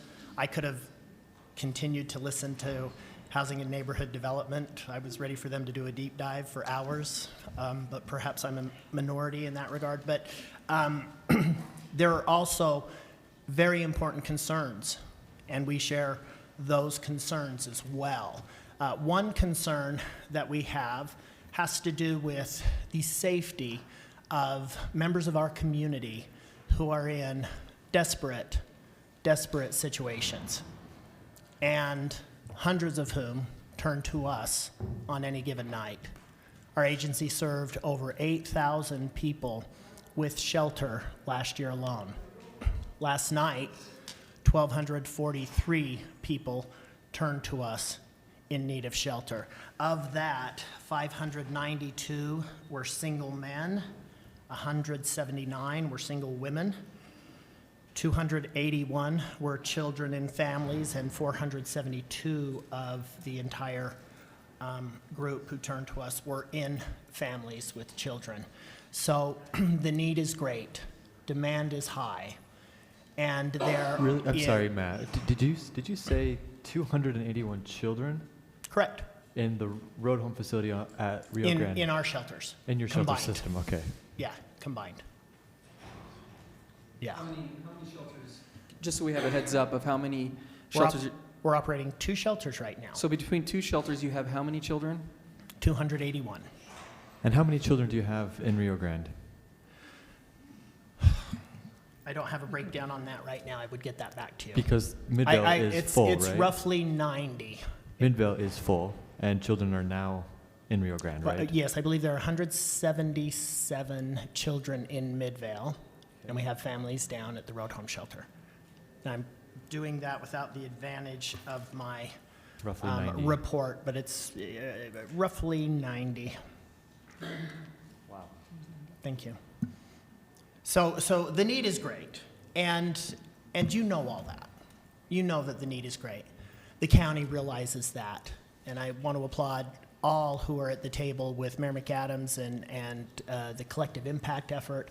I want to applaud all at the legislature who have invested in trying to help move this forward. I want to applaud you for convening this dialogue. It is critically important. I also want to applaud you for focusing on housing, because that is the way out of the shelter trap, and we have to invest in housing, and it is critically important that we do so. And it always feels like it's too late, and it's too late to not start. And so we need to continue to work in that direction. So with that, there are 4 questions that you provided us, and I want to turn it to my far more concise and brilliant colleague to go over those questions, if you would, and then we'll be open for yours. Thanks. I will try and be concise. As we've seen today, this is a large and complex issue, and we are definitely focusing our comments today on the housing aspect. That doesn't mean we don't recognize all the other needs that are out there, and we're happy to answer questions on those as well. The areas where the Road Home addresses the services with housing and homelessness, we have 3 main service areas. One is the low barrier emergency shelter that we just discussed, that we provide at our Rio Grande Salt Lake Community Shelter and at our Midvale Center down in the city of Midvale. It's important to know that this is low barrier shelter, and it's housing first shelter. So we have taken on and embraced the opportunity to make sure that we can bring in as many people as possible who are in need of shelter in our community, and we also are focused on getting them out of shelter as quickly as possible with as many resources as we can. As Matt mentioned, we have more people in housing on a given night than shelter, and we have more funding in our budget going to housing than emergency shelter, because we've gone and gotten grants over the last 10 years that really focus on rental assistance and housing and opportunities for people to leave homelessness. Our vision for our system is that we are focused on homelessness being prevented whenever possible. When it's not possible, we want it to be a rare, brief, and non-reoccurring condition, something that someone has briefly and they move on and it's a distant memory. That's what we see as the vision for the system that we are working toward in our community. In addition to emergency shelter, the second key area is permanent supportive housing. You've heard quite a bit about that already today. We are targeting permanent supportive housing in our community for chronically homeless individuals, those who are most vulnerable, who are chronically homeless for a long period of time and have a lot of disability needs. Those are the people that get prioritized for our permanent supportive housing units. We are excited to be working on a new permanent supportive housing partnership with the city that was mentioned earlier on the Violin School Commons, the old Police Safety Bureau. We're partnering with Cowboy Partners on a project there called Magnolia, which will provide 65 units of new permanent supportive housing to our community when that's developed. And we're excited to have that partnership not only with the city, but also with the City Housing Authority, who has been by our side for many years, providing tenant or project-based rental assistance vouchers, both at our Palmer Court facility, our Wendell permanent supportive housing, and now at the Magnolia. That is the key to providing the operating funding that is so necessary for these types of units. A couple of things that we're working on to help provide access. So we've talked about developing new housing. We also want to make sure we're accessing all the existing permanent supportive housing. So one of the areas we're working on is prioritizing all those existing permanent supportive housing beds, including those that are project-based at different units. Right now, we have a system where they go through waiting lists. It's not all yet driven into the prioritization tool that we want through coordinated access, which is a priority area for collective impact that we're working on. So that's one area we think we can better utilize all the permanent supportive housing beds, and also working with Utah Housing Corporation to identify all the set-aside units that have been set aside for homeless and chronically homeless individuals over the years, make sure the landlords are using low barrier screening so we can actually access those units for our clients, and rent subsidies, because even though they're set-asides and low rents, a lot of them we still need to have rent subsidies in order to access them. The third area is rapid rehousing. Now, rapid rehousing, it's an intervention that's designed to help individuals and families quickly exit homelessness and return to permanent housing. That goes right in line with our vision. Rapid rehousing assistance is offered without preconditions, and we tailor the resources to the needs of each particular household. This is a successful program that we've used with families, with veterans through the Supportive Services for Veterans Families grant that we have with the VA, and we're excited about our new Pay for Success program with Salt Lake County. This is really going to be central to our plan going forward to reduce the need for emergency shelter. The Pay for Success program is a rapid rehousing program targeted toward individuals who are not yet chronically homeless, but have been at the shelter for quite a period of time. And we've enhanced it with some additional services around employment assistance and access to behavioral health services, as we felt like those were the two priority areas to help increase housing stability for this population. Did you have a question? Sorry. So we're excited about the Pay for Success as really being that central to our plan moving forward as on the community level.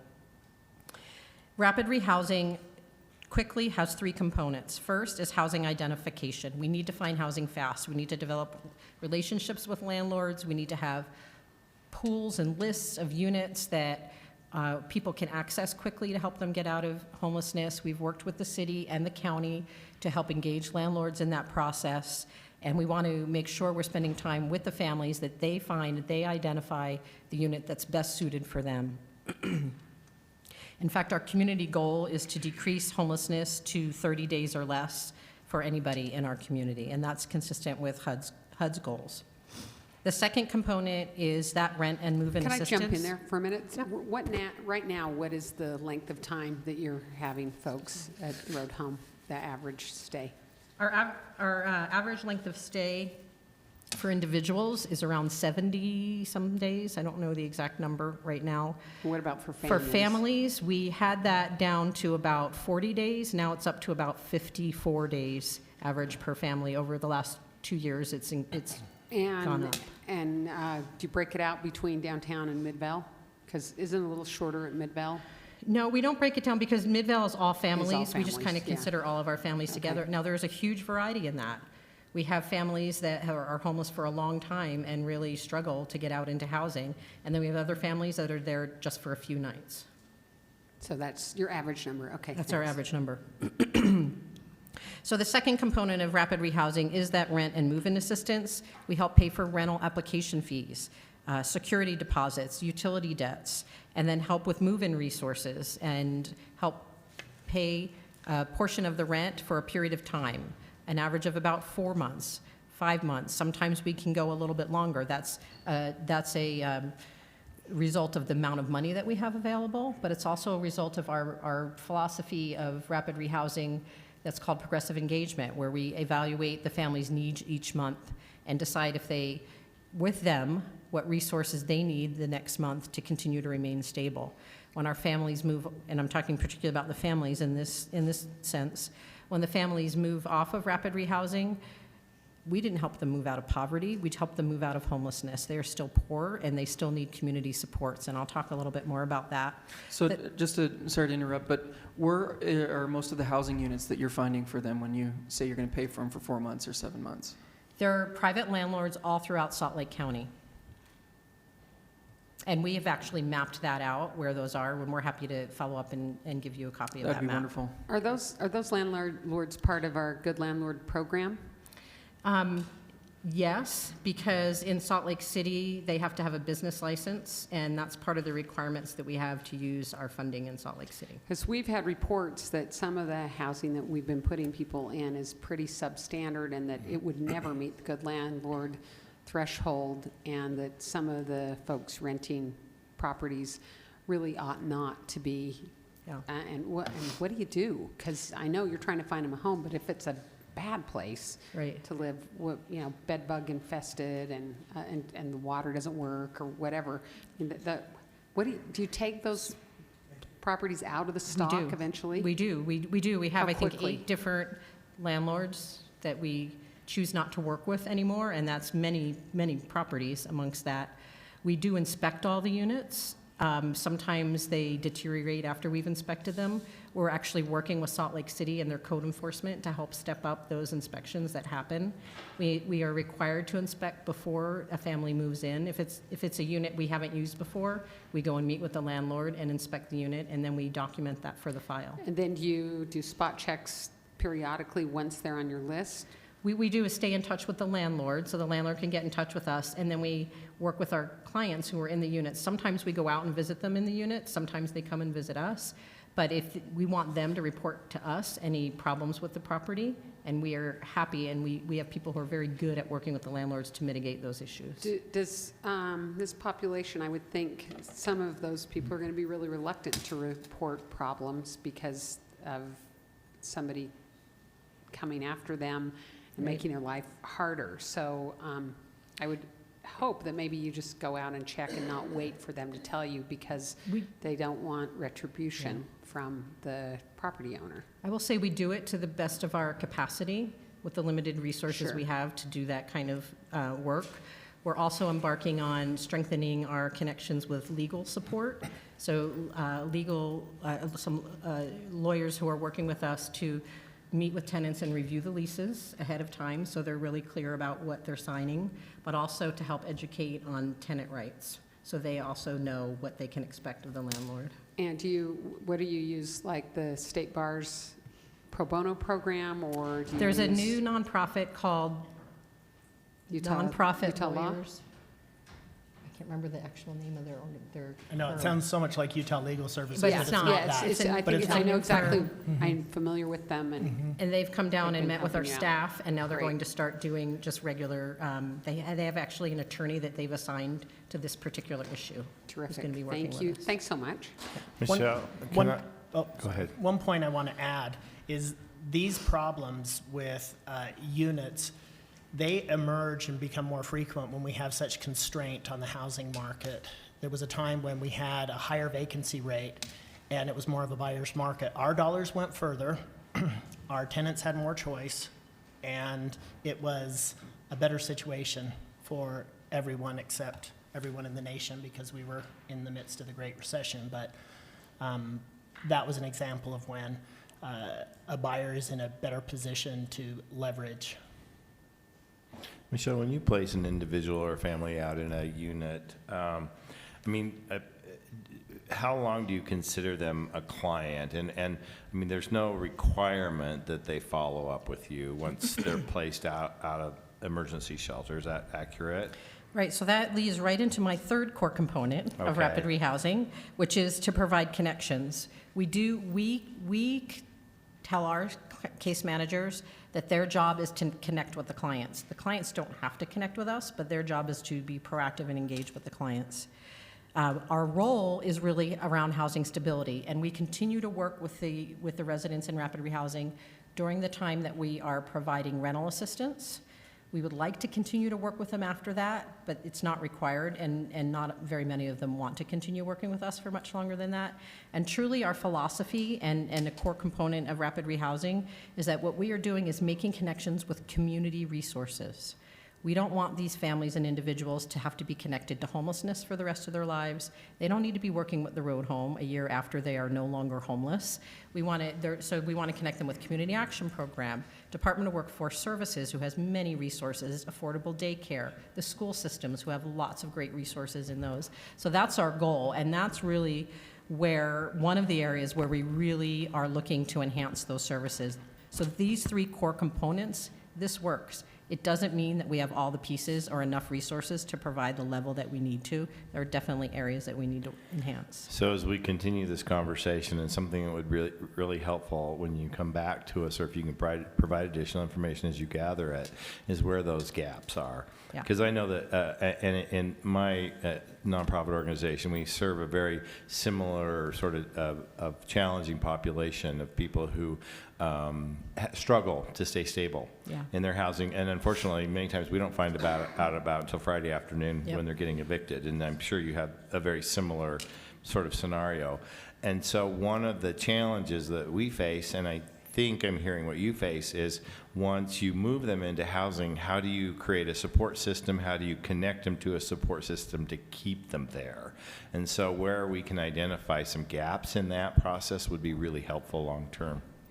And our goal is to, and working with collective impact, because I think that's really going to be the key, is that work through collective impact to have those systems be more proactive, engaging with our clients. Well, and I because our appreciate- clients, yeah. we can give a referral, but a passive referral is not the same thing as them being contacted and reached out and included in programs in the community. Well, and I appreciate the challenge in following up on 8,000 people over a year's time, and that's, I mean, truly impossible to track everybody you place long-term. And I think one of the challenges with our system as it is currently configured is you probably don't even hear about them until they're on your doorstep, again, homeless. And so how do we get a support system in place to stabilize them before they end up re-entering your system? Right. Okay. Can I mention something?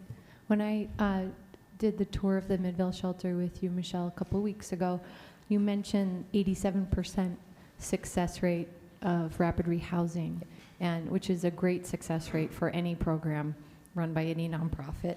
And yet the loss that occurs for the 13% that don't make it is so significant that to talk about tracking 8,000 clients long-term is impossible. And yet 13% maybe we could focus on. And I just want to say thank you to you for being here too, because there are a lot of hard conversations that end up on your doorstep, and because you are our service provider. And I just want to say that I want to have these conversations as we have in the past from a place of gratitude in my heart for what you do, and that I'm sincerely appreciative, and that you are capable of hard conversations. I know that, but that we maintain a climate of mutual respect and love, and know that that's where I'm coming from for the work that you do. Anyway, so that 13%, I can imagine who it is. I wonder what kind of distillation of demographic you've done of that number, so that we as partners in many ways can have conversations about allocating strategically to the 13%. Can you help us understand that? I think first of all, we do consider rapid rehousing a success, and that is a good success rate, but we never lose sight that these are people and these are people's lives. And so any time it doesn't work, we need to work harder with that family or that individual.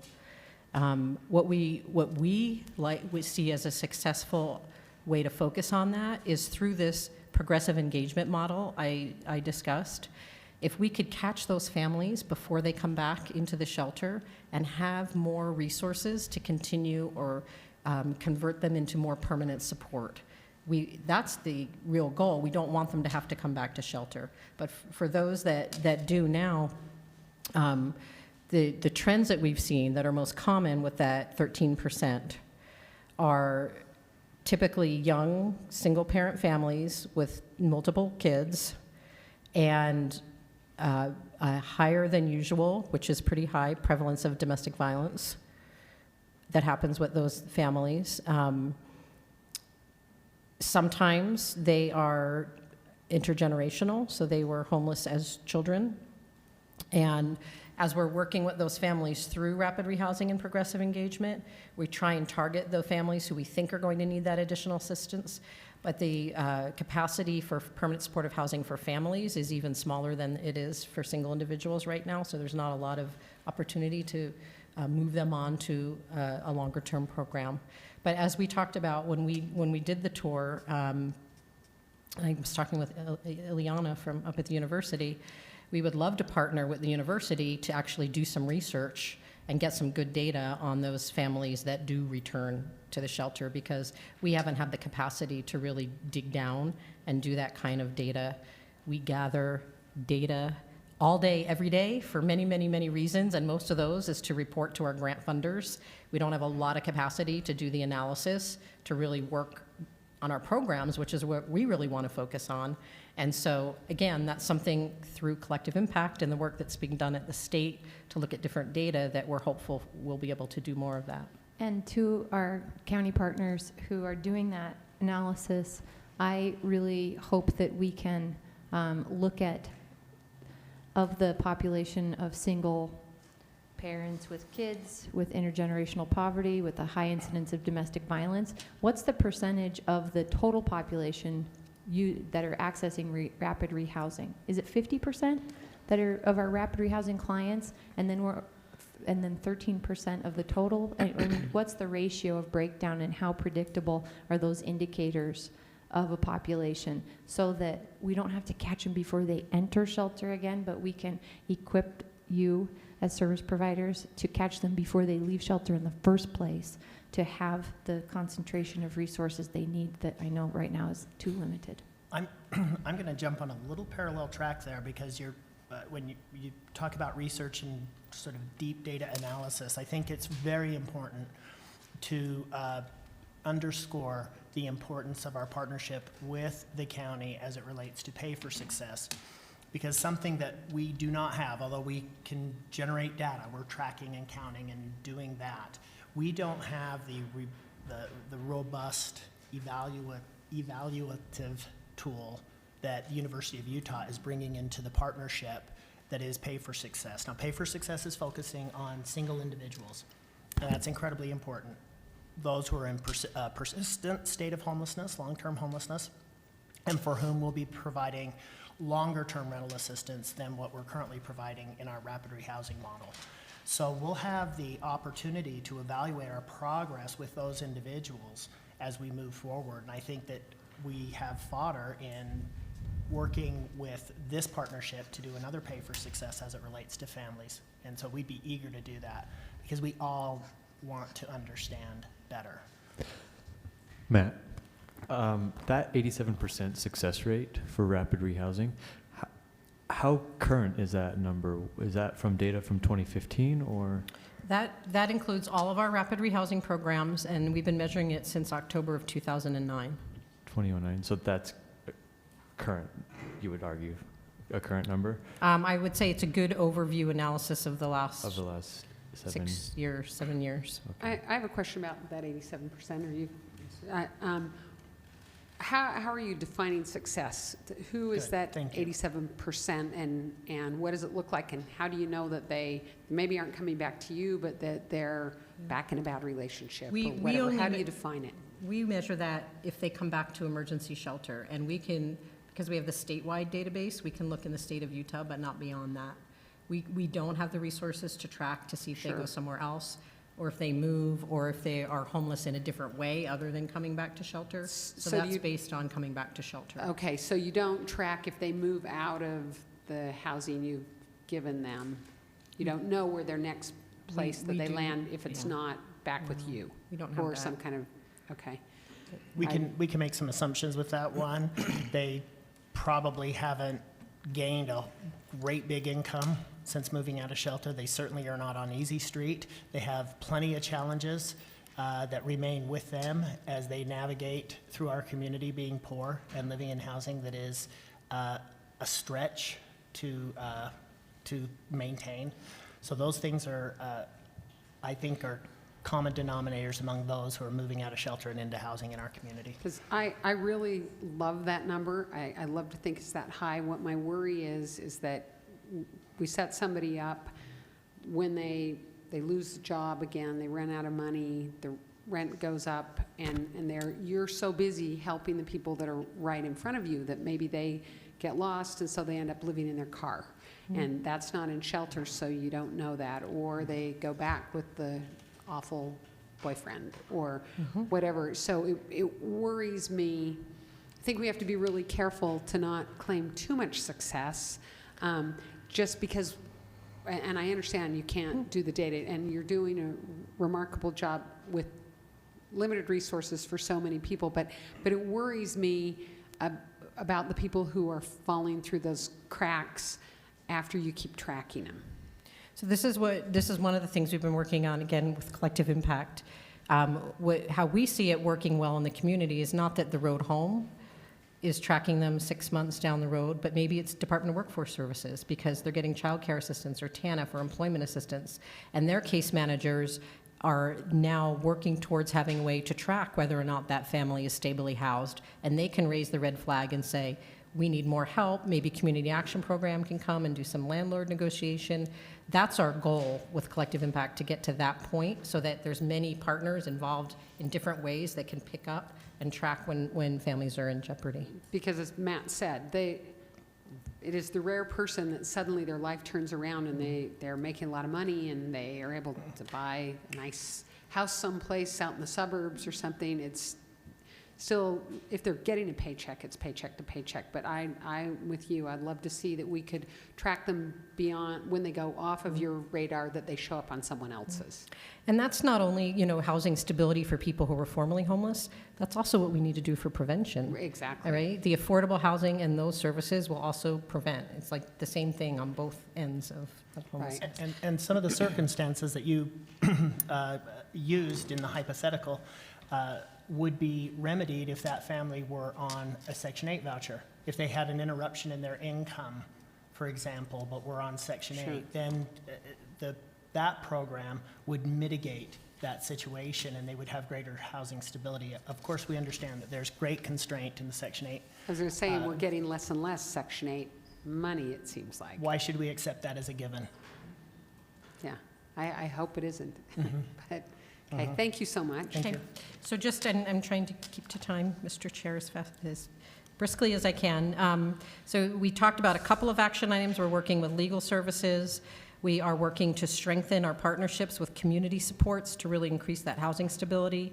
And the third area we're working on with Rapid Rehousing right now is to bring together our local faith-based partners to really review the strategies and resources and identify where they can help us, and they can collectively identify what the current gaps are and see how they can help bolster services, because we think there's some more opportunity there.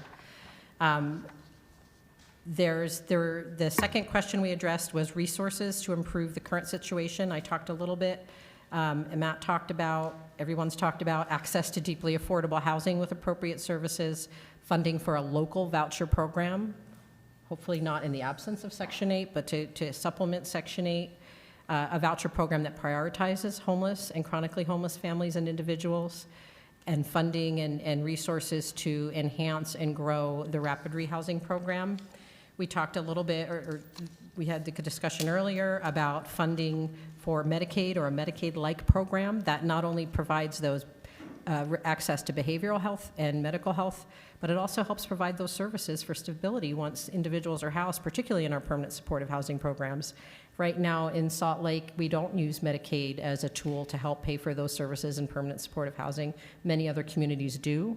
We're going to use the Magnolia new permanent supportive housing project that we're doing as our pilot. We're working with the state and the county to build that supportive services program to be funded. The base of that funding coming from Medicaid, and we're hoping that we can work through some issues with the state and the waiver that's before the feds right now to make that happen.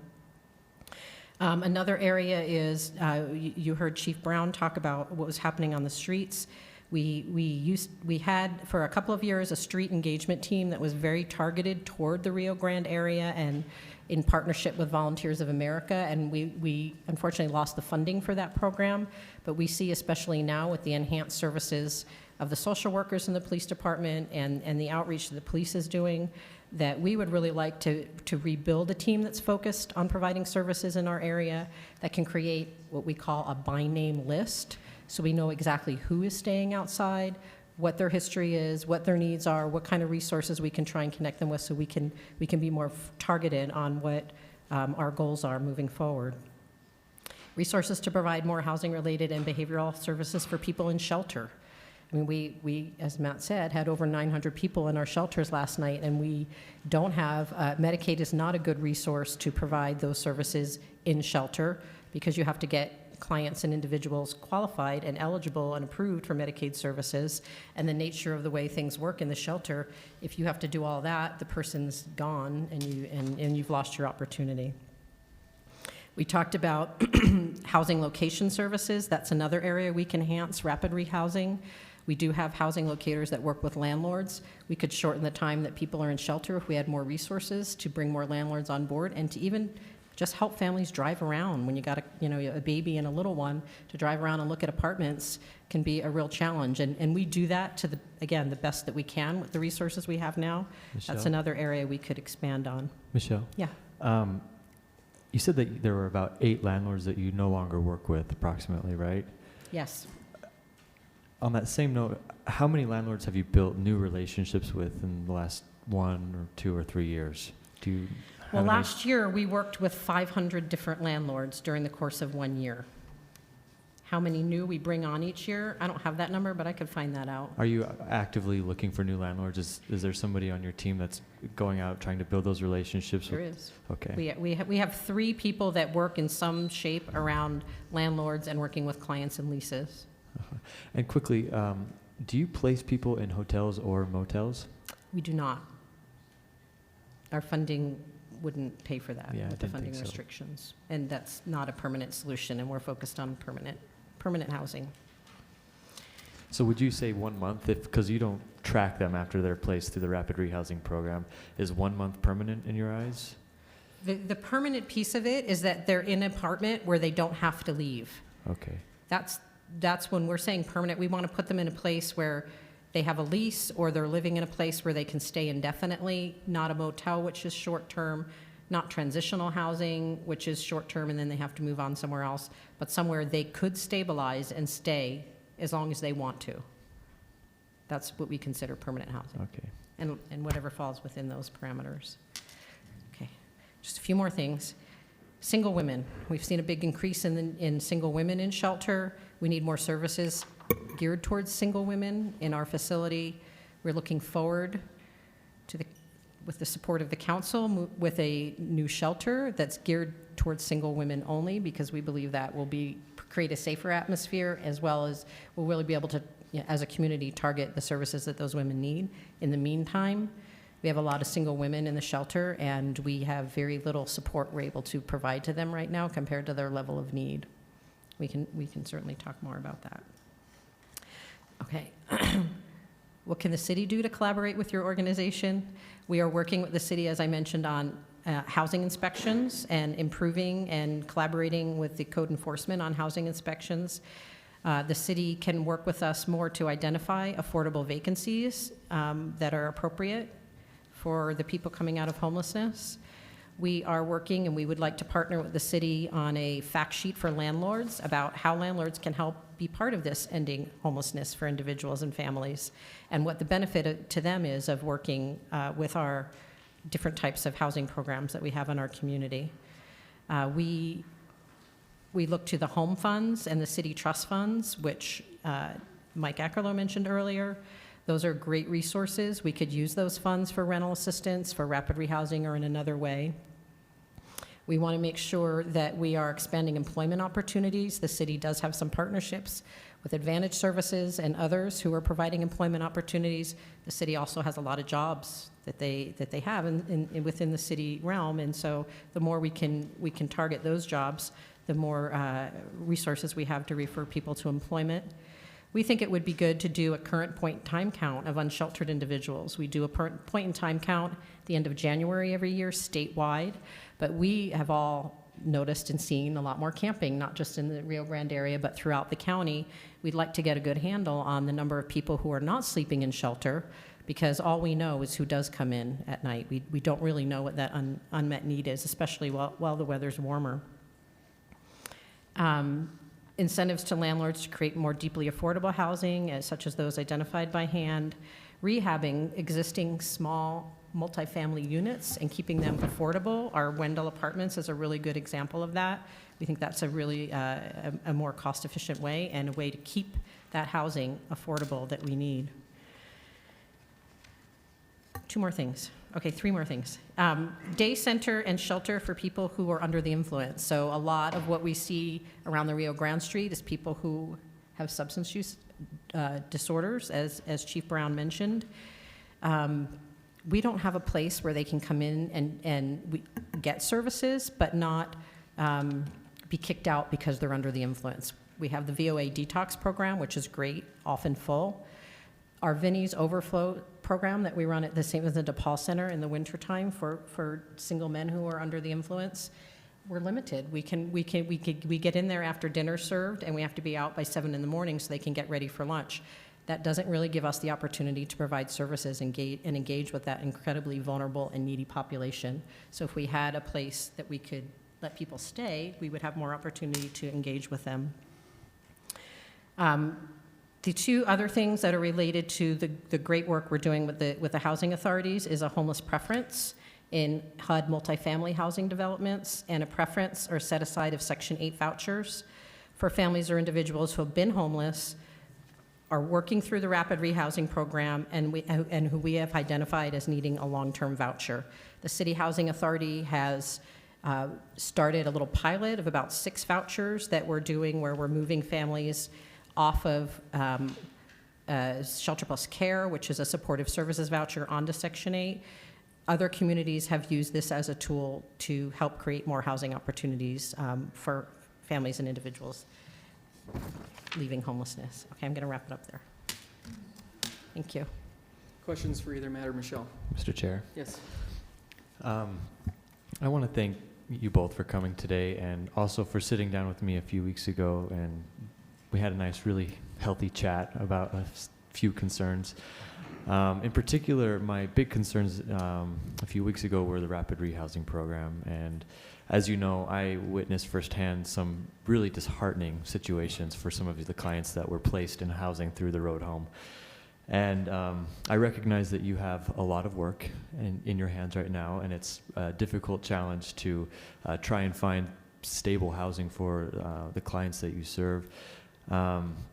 And with the 2% vacancy rate, it's incredibly difficult to find homes for these people. So I understand where you're coming from there.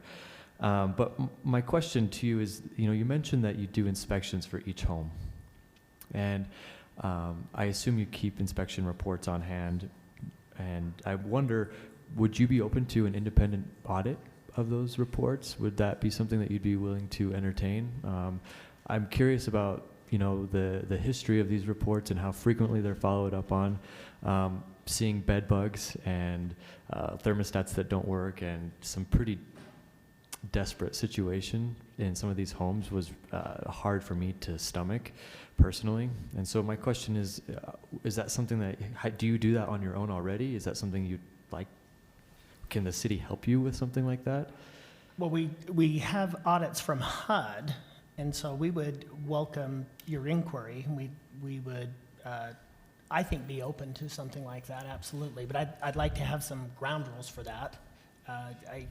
I feel that, quite frankly, in this environment, there are certain individuals that are going to be looking for an I got you. I do not believe you are one of those, sir. But I do believe that there are detractors out there. And so if it were independent and working in conjunction with HUD, which is the fiduciary for the funds that come to us under this program, I think we'd be open to that. Okay. Another question as far as, the city's role with the road home. I would like to see neighborhood representation on the board of the road home, whether that's a business owner or a resident or somebody that is actually experiencing the day-to-day of the neighborhood that you have your facility in. Is that something that you would like to see as well? Would you be open to that? Obviously, you respond to your board directly as the director and staff, but Absolutely. What about an elected representative, say District 4 representative? Or your designee. I would have to go back to our board. I believe we had a circumstance in not too recent memory where we had an elected official wanting to serve as a voting member of the board, and I think our bylaws prohibited that. Really? So but Could you check on that and get back to me? Yeah, we'll gladly check on that. I think it would be important to have the political representative on the board. Oh, I think it would be helpful to us as well. Great. I had a couple other questions. That could work. Oh, the Wendell I'm really interested in the Wendell, and can you remind me how much that ended up costing at the end of the day? Do you have a ballpark Absolutely, idea? get you that information.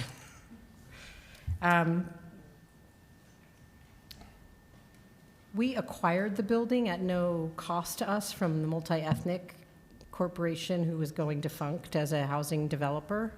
So the funding that we put into it was for the renovation. Okay. But we But we can assumed share that with you. I believe But we if- assumed the debt on it. And We paid off all the debt except for, the only thing we have right now is the Salt Lake City Housing Trust Fund loan.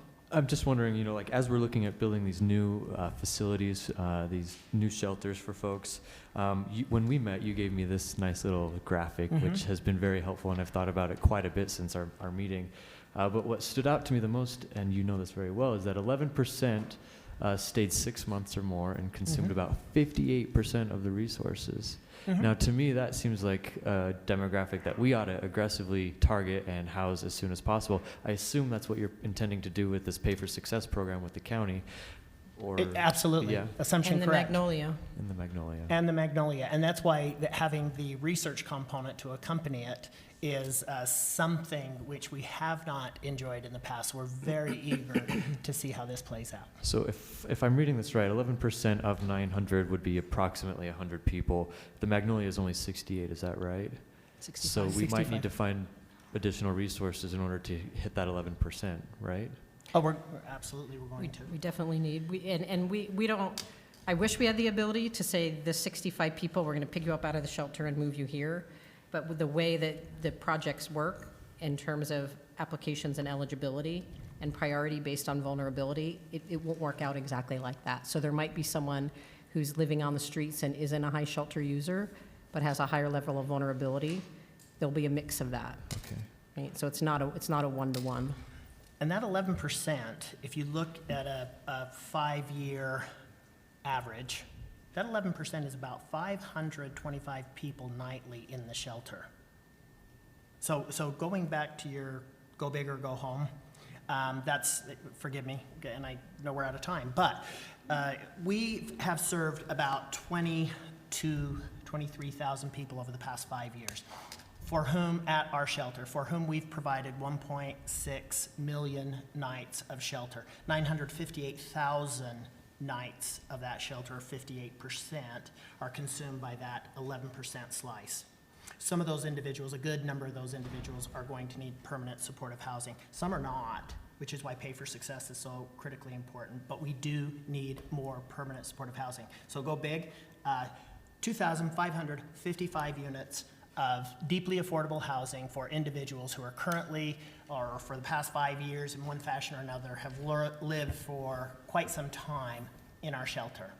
And that's how you can reduce nightly bed counts. So Matt, do you have a percentage? Is that 0 to 30, 0 to 40% AMI, or what are you We're looking saying at? 20% AMI. So Now for- 20% or below? Yeah, now go to families, and about roughly half of our families are two parents, so you can have the opportunity for some dovetailing of income and sometimes combined incomes, and so maybe you can go up to 30% AMI in that scenario. Now that's where about 20,000 people who have used the shelter over the past 5 years, they're in that category. So we need to strike out and venture out and develop deeply affordable housing for those individuals as well. And you know what we're going to find out? Yeah, do we have problems as individuals? Yes. Does everyone need a case manager for the rest of their lives? Certainly not. Do some? Yes. We want to connect with people and have a relationship. Does it always have to be the road home? Certainly not. What is the ratio of case manager to folks in rapid rehousing or who have passed through rapid rehousing program? Do you have a number there? I will say I haven't looked at it recently, but I believe it's about 35 to 1. Do you feel like that's sufficient? Do you feel like you have enough caseworkers? I do or- not feel like we have enough caseworkers. I would like that ratio to be lower. Our ratio for permanent supportive housing is also on the high side, and that's even a lower rate. Our resources to provide case management is stretched, and we're always balancing that with helping families move out and getting as many families out as possible. What would be the ideal ratio? What's best practices for case management? For rapid rehousing, I would like to get it down to 25 at the most to 1. because each family will need a different level of service, so some might need more frequent interactions than others. Best practice for permanent supportive housing is about 10 to 12 to 1, and we're hovering around 17, 18 to 1 right now. Okay. Matt, on that 2,000 number you gave us, do you have a breakdown? There are lots of different types of permanent supportive housing for different demographics, but can you break that down? I'm not expecting you to do it today, but can you talk about substance use versus mental health versus other criteria that might qualify somebody for unique permanent supportive housing? Co-occurring. I do want to point out that I did this calculation while listening to the other presentation. So I just took the 2,555 individuals we've served over the past 5 years. A broad brush would suggest that they're slightly older, that they usually have medical conditions. There could be substance abuse and mental health co-occurring in those, but there are certainly physical issues. So I think something that would help us moving forward as we start looking at how we develop criteria for funding permanent supportive housing are where the needs are specifically. And if you could help us filter through what are the most urgent or priority needs based on the demographic and what you're seeing, I think that would be really helpful. Because clearly we're not going to be able to provide all that overnight, if at all, but certainly we can prioritize some of that, and that knowing what that priority demographic is would be really helpful. Great. And just to point out that I mentioned 2,555, and Pay for Success is 80 steps in the right direction toward that. Magnolia, another 65. Great. So we want to, let's not use that as a number that prevents us from doing anything. So No, and I'm very aware appreciate your it's going to take a lot of people and entities involved in this process to really make a significant dent.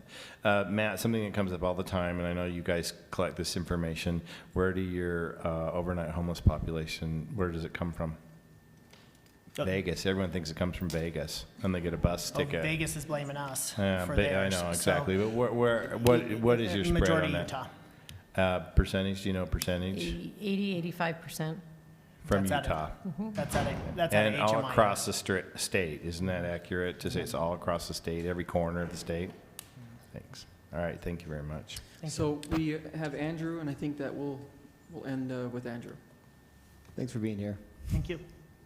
I really just want to say thank you, but I know in listening to this discussion and in discussions in the previous month since I've been here, I hear a lot of critiques of your work. And I know you hear much more than I hear of your critiques of your work. Is that fair to say? Well, we hear plenty.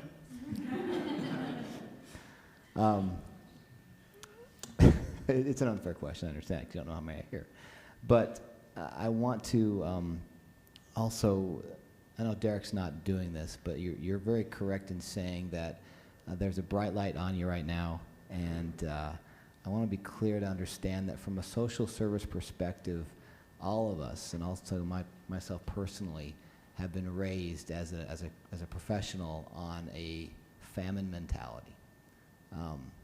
There is never enough just for the basics. I've actually left jobs because I could not afford health insurance on my job.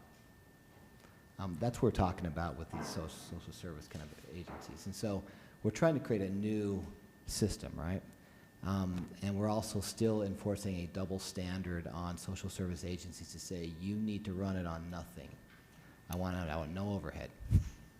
I want nothing for data collection. I want nothing for insurance benefits. I want nothing to attract talent or retain them. And we don't expect that anywhere else.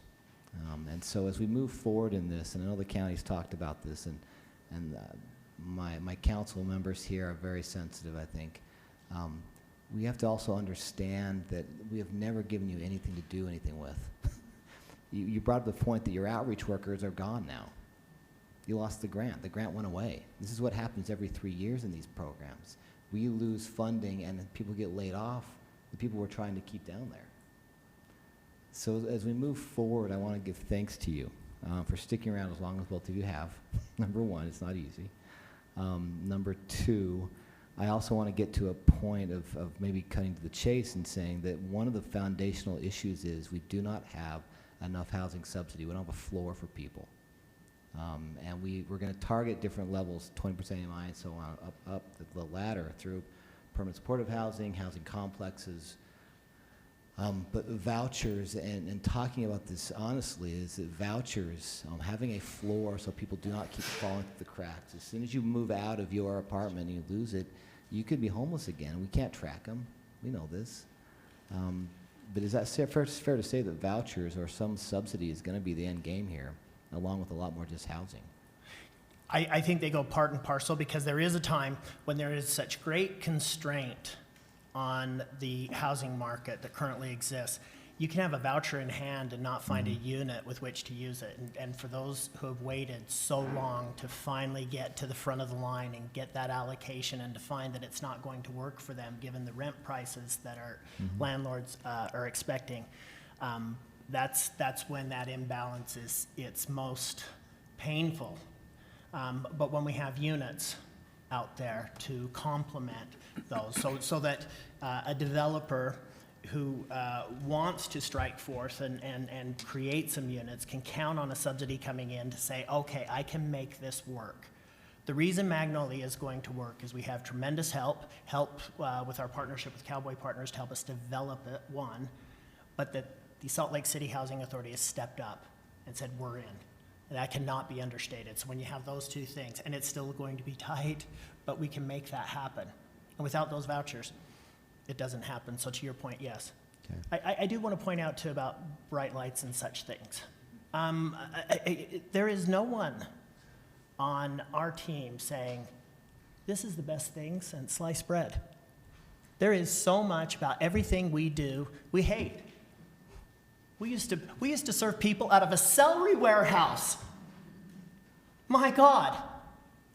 My coworker told me I drive home every time from that damn warehouse, and I feel like I've left a little bit of my soul. I talked to a gentleman when we had to postpone that project for a year. I was outside with a dad, and I was looking at it, and it was kind of cold. It was a little sleety. It just sucked. The roof leaked. And I said to him, I really thought we were going to have something better for you, sir. I'm sorry. Without missing a beat, he turned to me and said, sir, thank you for getting my family out of the cold. And that is the blessing and the curse of living in a society that has to have shelters. That's the blessing and a curse of what we're doing. Is anyone here saying, it's great that we're packing people in like sardines? No, no one. Absolutely no one. We're very concerned what's going on in 500 West. We're not oblivious to that. It's scary. People coming into our shelter, it's scary. It's hard to get a good night's sleep there. That's a problem. There are things better than shelters. We've got to work on that. We've got to work on that. You guys know all about problems. You're dealing with them all the time. Is the city perfect? Certainly not. Is our agency? Absolutely not. But we can work together with others and never give up on what we can make happen. And I just want one last thing. Yeah, we lost that outreach program. We worked I gotta be careful. We worked diligently to make sure that those priceless individuals didn't go away. We took advantage of vacancies, didn't fill them, and we brought those incredible people that are on the street engaging with people that we didn't lose them. We lost others, we did. They went away, they got paid more. But those hearts of gold that were out there on the street are still with us to this day, and we're going to work to the best of our ability to keep them, because they're one of our most precious resources. As much as everyone who's coming to us in their time of need, precious resources we cannot afford to squander. Anyway, thank you for your time. Matt and Michelle, I really appreciate you being here. Being the service provider for Salt Lake City, basically, you've done a fantastic job with what's been allocated towards you, and I hope moving forward that stakeholders take notice of that and actually figure out ways to help you succeed even more than what you've currently done. Let's work together. We need to do more, and we need to do more and more better. Well, the council's committed to affordable housing. It's one of our top priorities, and that's why we're here tonight, is to figure out the ways that we can implement and actually make an impact in the city. So, appreciate that, Matt and Michelle, for being here. If Dan Nackerman from the Salt Lake Housing Authority wouldn't mind, we're going to do board appointments really quickly. I hope that's okay with everybody. I know that Mr. Hyde is here, Mr. Clark is here, and Barbara Murphy, I think, is here as well. Is Curtis Thornhill here? Curtis? Mr. Thornhill, why don't you come on up and we'll do your board appointment first for the Business Advisory Board. Would you like me to sit? Yeah, come have a seat and just tell us why you're interested in serving on the Business Advisory Board, and we'll go from there. Certainly. So thank you for seeing me. Primarily, my interest is in service to the city in general. I moved to Utah when I was very young, and so I've always been sort of integrated into the community and interested in its sort of benefit. Specific to the business board itself, there are probably two elements for me that seem relevant.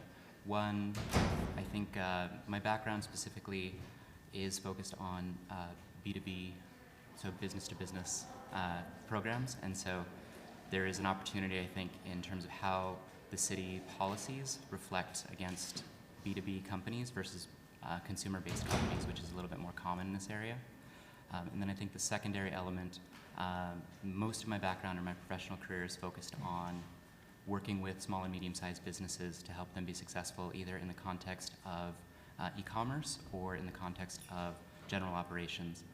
Today I run a marketing company that actually focuses on the logistics and operations of marketing, so the back end to pipes. And so I think there's representation that's relevant and necessary for small and medium-sized businesses as well.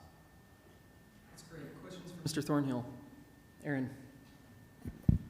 Mr. Thornhill is a District 5 resident. Correct. Thank you for serving.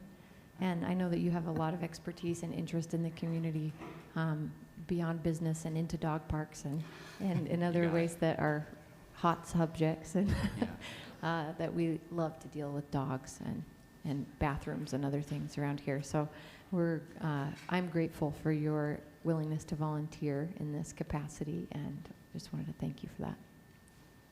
Any other questions? Mr. Thornhill, you'll be on the consent agenda. If you want to go through a long, boring meeting, you're obviously welcome to go across the hall, but being on the consent agenda, no objections. Yeah, that's sometimes what it is, but I don't know. We'll see. If you would like to stay, go ahead, but we've got you on the consent agenda. Wonderful. And just want to say again, thank you for your willingness to serve Salt Lake City. Of course, I appreciate the opportunity, and thank you for your time. Yep. Ms. Teresa Garrett, is she here? Great. Same thing, you heard Mr. Thornhill. Give us a little reason why you want to serve on the Police Civilian Review Board. You know, I'm asked that regularly. Good evening. Why do I want to serve on the Police Civilian Review Board? I'm a public health nurse. I'm a rare breed in the nursing community, and I believe in healthy and safe communities, and I think working on this board helps promote that. Any questions for Ms. Garrett? Charlie and then Stan. Not a question, just a comment. Thank you very much, Teresa, for your willingness to serve on this board. I think it's very important, and somebody of not only your caliber, but with the experience that that you bring to this board, I think is going to be really, really important.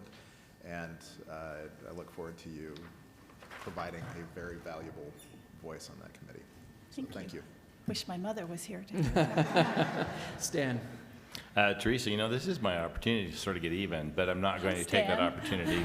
Let me just say it's great to see you again. And for those of you who are not aware, I worked pretty extensively with Teresa when she was with the health department. And so I really look forward to the same level of commitment and enthusiasm in this role. And thank you very much for your willingness to serve at the city. Thanks. Mr. Chair, I would love to just thank you for your service here, and as you know, I'm a big fan of the College of Nursing, so I'm thrilled to have you bring your expertise, having worked in public health. I think it will be really an important voice that can lend itself well to this board, so thanks so much. Thanks for your vote of support. Thank you so much. Your words of encouragement. You're on the consent agenda, so we appreciate you being here and your willingness to serve. Thank you. Yeah. We have Mr. Hyde, and I call him Mr. Hyde because I went to junior high and high school with his oldest daughter, so I'm not going to place how old you are. So come on up. It's pretty obvious, though, isn't it? And tell us your interest in serving in the Historic Landmark Commission. Well, I think I have two perspectives that lend themselves to serving on this commission. One, I've practiced as a real estate attorney for 37 years here in Salt Lake at Parsons, Bailey, and Latimer, now at Curtin McConkie. And I've worked on a lot of the projects downtown, including City Creek and many other projects, and represent a lot of developers. And on the other side of that coin is that I've lived in Salt Lake City since 1979 when I got out of law school. I've restored 3 old homes in Salt Lake and built a new one. And I'm now, we largely raised our family in the Avenues, where we restored 2 homes. And then in 2003, I bought a house up on Laird Drive on 12th South and 20th East, and we renovated that house so it still looks like a 1946 brick bungalow, which it originally was.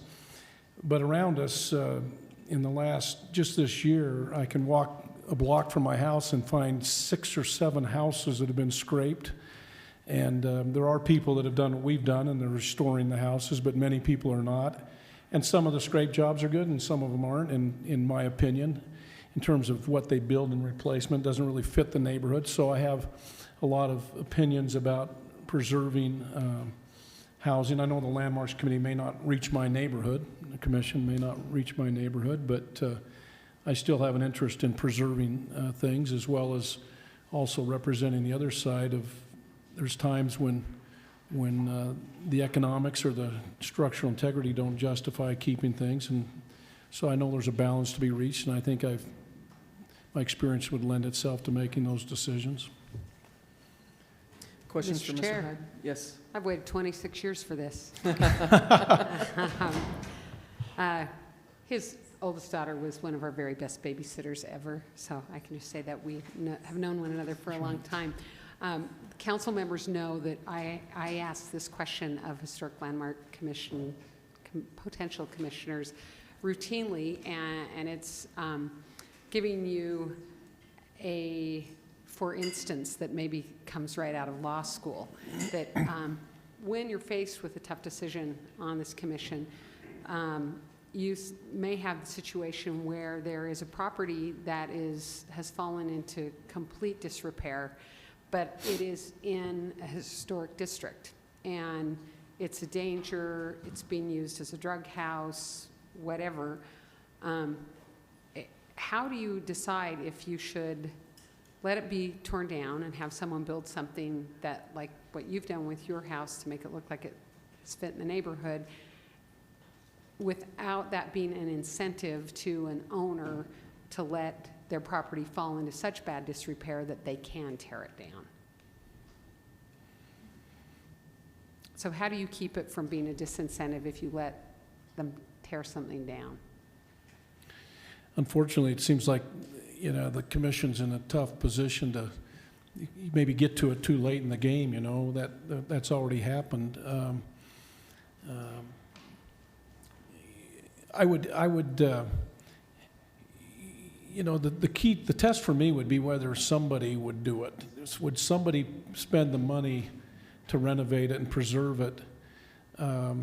Not whether the person who owns it can or would, but would somebody, because there is a point with some properties between location and the quality of the deterioration where there's no one on the face of the earth that could spend the money or would spend the money. It's just too economically unviable to do that. And so, on the other hand, if it's something that someone could and would, and the future is there for it, then you'd like to, maybe the present person can't afford it, but somebody else could and would, then you'd try to preserve it. So much of that depends on, the individual facts and what's around it and what the potential is for that neighborhood. But that's a tough question. And I think you'll find that a lot on the commission, and I'm confident in supporting you on the commission because I know you're a smart guy, and I know you'll weigh things out carefully and look at it on a case-by-case basis and not just have a pat answer. And I appreciate that, and it's great to see you. Well, thank you. Thanks. Can I chime in? I love that question. I'm glad you bring it up every time. And I'll say to you that I hope that it keeps you up a little bit at night. Because I hope that question keeps you up a little bit at night. Listen, this building was almost destroyed in a 4-3 vote. where 3 council members said it's not worth the investment. The economics of saving this building was not worth the investment in 1979. I think my year's right there. And that it is a relative thing to declare that no one would make an investment or that it's not worth the investment. Yeah. And so I'm just making a it's point here that we have this building today because of a very narrow margin of people's belief that it's worth an investment. Well, I've wrestled with them a lot. I worked on the First Security Bank building that made zero economic sense. The amount of money it took to renovate that and to make it structurally sound was investment-wise off the charts stupid. The city's lucky that they had an owner that would do that, because no developer could do it and recover their money. So it is hard to. Those are tough decisions, because almost every situation we will face won't make economic sense probably to even anybody. And so I understand that's going to be a tough one and takes a lot of balancing. But I've seen these already. I mean, where I've lived in the Avenues for 20 years, as well as where I live now, there's a lot of places where the city has not allowed people to do things. And I think, well, all you'd have to do is just let it become a dog, and then the city would want something to happen, right? And so I've seen that through my many years of living in the Avenues, and some people have done that. And maybe not so intentionally as accidentally, just because they couldn't afford to do otherwise, but it's a dilemma. It's a hard thing to do. It's a hard. One thing I've discovered in practicing real estate law for so many years is that people who are very educated and very community conscious and everything else get really stupid when it comes to real estate rights. So maybe stupid is the wrong word. Get very difficult. People view it as real estate. Their real estate is their property. This is America, and it's my property, and I don't want anyone telling me what to do with it. So land use controls and real estate controls are tough on people. The best of people get irritated with the. I've seen really great people fight over, a fence that's a foot off the property line. So you're dealing with stuff that gets people very emotional. One other thing, just point of personal privilege here. Thanks for being a great mentor to Andrew Adams. I appreciate that. And I'm curious to know, the David Benyon you listed as a reference, is that the attorney or the car salesman? Actually, I live next door to the salesman, so it could be him, but it was the attorney. That's from Palo Alto? Pardon? The one from Palo Alto? No, Dave Benyon's at Parsons Bailey. He's a litigation attorney there. Okay, litigator from Palo Alto with the same name. Okay, yeah. Thanks so much. Thank you very much, Mr. Hyde. You're on the consent agenda. Feel free to stay and watch, but you don't have to. Okay, thank you. Yep. Barbara Murphy, who is looking to be appointed to the City and County Building Conservation and Use Committee. Thank you for being here, Ms. Murphy. Thank you. Same thing. Give us a little history and why you want to serve on this board. Well, I spent And the microphone, pull it towards you. I spent 37 plus years in the historic preservation field working for the State Historic Preservation Office and retired from that last year. So I'm looking forward to a way to contribute back to the community using the skills that I've gained in historic preservation. At the very beginning of my career was when this building was saved, and I've loved this building ever since. So I would love to have a chance to contribute that way. Questions for Ms. Murphy? Yay. Awesome. We're excited for you. So you're happy about that vote that took place? Absolutely. All right, great. Yay, City So Council. are we. Well, thank you very much. We're excited for you to be on this. Thank you. Thank you very much. And we have former council member Dita Seed, who's looking to be put on the library board. This is old territory for you, Dita, so give us your spiel. Let's see. I love the library. I worked for the library briefly during the construction of the main library. I think libraries are among our most important civic institutions, and the measure of a community can be observed by the strength of its library system. And I'm a bookworm, and as a child, librarians saved me. They were my friends. So I want to be on the library board. I think there's a book titled there, A Librarian Saved Me, or something like that. I don't know. It feels like a children's book or something like that. And they were children's librarians. It's a true story. I mean, I think that our library system is amazing. It's so good. And my hope would just be to try and make it even better as we think about what 21st century libraries look like, because it's complicated, but we have exactly the right spirit here in turning libraries into real places of civic conversation and inquiry. So That leads perfectly into the question I have for you. I share your love of libraries and books, but I am curious to know, do you think in the 21st century we will continue to want to have books on the shelves? absolutely. I hope so. Yeah, no, one of the signs of this is that book sales have actually started to go up again. I think that there's a real, people like holding something tangible like a book rather than an iPad in their hands. So I think for a while, I remember when I worked at the library, we were very worried about what ebooks would do and whether this question that you're asking. And that caused us to say, well, a library is a center of learning and inquiry and provides all kinds of information to citizens, and we should be open to every means available, but we cannot forget books, ever. Thank you for your willingness to serve. Sure. And you get to work with the wonderful Mimi Charles. Just saying hi and thanks. So I bring good news that our library is probably the most popular city service we provide. So you already know that, and you're stepping into an exceptional system. Two things I adore about our library, their commitment to materials that are non-traditional or even banned. Banned Book Week is one of my favorite opportunities, and their commitment to engage the community on multiple levels, not just on a traditional book reading sort of level. So I am so grateful for your commitment to the library, because I know that you will protect both of those things that are so valuable to me in our library system. So thanks for your willingness to be there. It's an honor. And one final comment, Dita, is that there are so many people who would love to use the library but are afraid to use the library because of the current situation. And we've had a long discussion today that's going to continue about homelessness and housing and having that impact in the library so people feel non-threatened in going into the library. I think that's a big question that people would like to have answered. Yeah, well, it's been something that the library has grappled with for years and years and years in different forms. It was,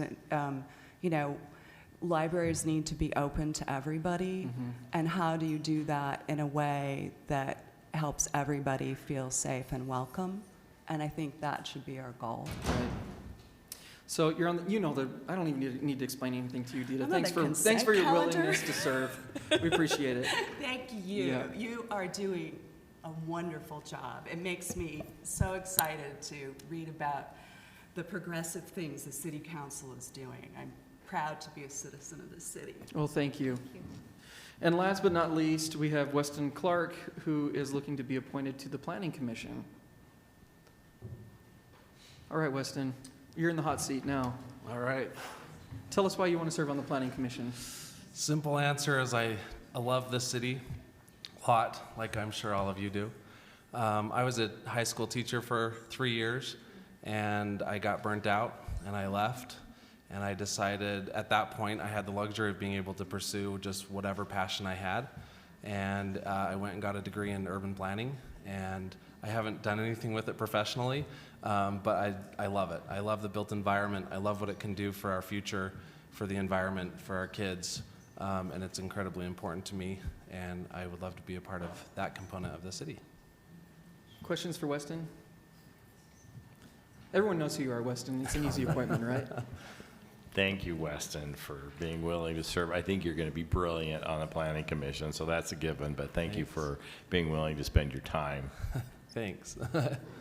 And I wanted to say, that you shouldn't say that you haven't done anything with that degree, because I know you personally, and I know you in a professional way too, and what I appreciate that you're going to bring to the Planning Commission is a perspective that is at, you can get to a 10,000-foot level because of your background and your education, and understand the possibilities that exist in changes to zoning, the potentials that are implicit therein, and that sometimes, maybe oftentimes, we make changes to something, and down the road we find, oh man, we didn't anticipate that possibility out of that zoning change. And I think that that's a skill that you bring to this, and that not everyone has. So you are using your Thank you. It's your very nice. degree Thank you. already, and I'll be excited to appoint you here. Thank you. Advise and consent. To use your degrey. It's Thank money you. well spent, right? And you're using it with the city. That's the key part. It with pays, it. right? That's what I I was think under you the get impression dinner. of. No? I think you get dinner, and that's You about get, it. you get cold pizza and Charlie Field and I trip. know. We have That's all I two need. former That's planning all And I you need. get to you'll ride get around in the lots of- city van. You'll get lots of It's not a police love, one. praise. All these perks, had I People only will known. flock to you for your good work. Yeah, And you all everyone know will that. love you. Yeah. I'm sure. I'm excited to hear in at least 6 or 7 months how much you enjoy it. So I know you'll love it, because that's right up your alley. Thank you. I'm Thank excited. you. Yep. Appreciate it. We appreciate you being here. Okay. You're on the consent agenda, unless you've heard me the last 6, 7 times. So. I heard. Thank you. Yep. All right. Thank you, Dan Neckerman with Salt Lake Housing Authority. And please introduce your group that's here, and let's dive right into it. I'll sit at this end, as long as you don't ignore Lisa. Good evening, honorable council members. I'd like to introduce Kim Wilford from our Housing Authority, who's ostensibly the deputy director, as well as Brittany Dabb, who we're small enough that she wears many hats. She's the HR director. She's becoming our kind of public information officer. And believe it or not, she's also our IT manager. Just as importantly, I'd like to introduce Phil Burnell, our chairperson of our board, who spends many dedicated hours on our mission. And just another aside, both Palmer, who spoke earlier, and Cindy, Gus Jensen, and David Litvek are also all on our commission, appointed by the mayor. My name is Daniel Neckerman. I've been at the Housing Authority for all of 93 days. I have been at 6 other housing authorities, 2 of them twice, all in Northern and Southern California. And I and my staff are very excited to engage with such progressive leaders that all seem to be on a fairly the same page to us when it comes to housing. I haven't seen that much in my long career. So as Palmer explained, it's very exciting to see such unity from so many elected officials. We're going to do a very, very quick overview of the agency, just so you have a little more basis in case you're new, or in case that you need this base to kind of understand where we fit in the housing authority world. There's about 3,200 housing authorities in the country. The primary programs are public housing and Section 8.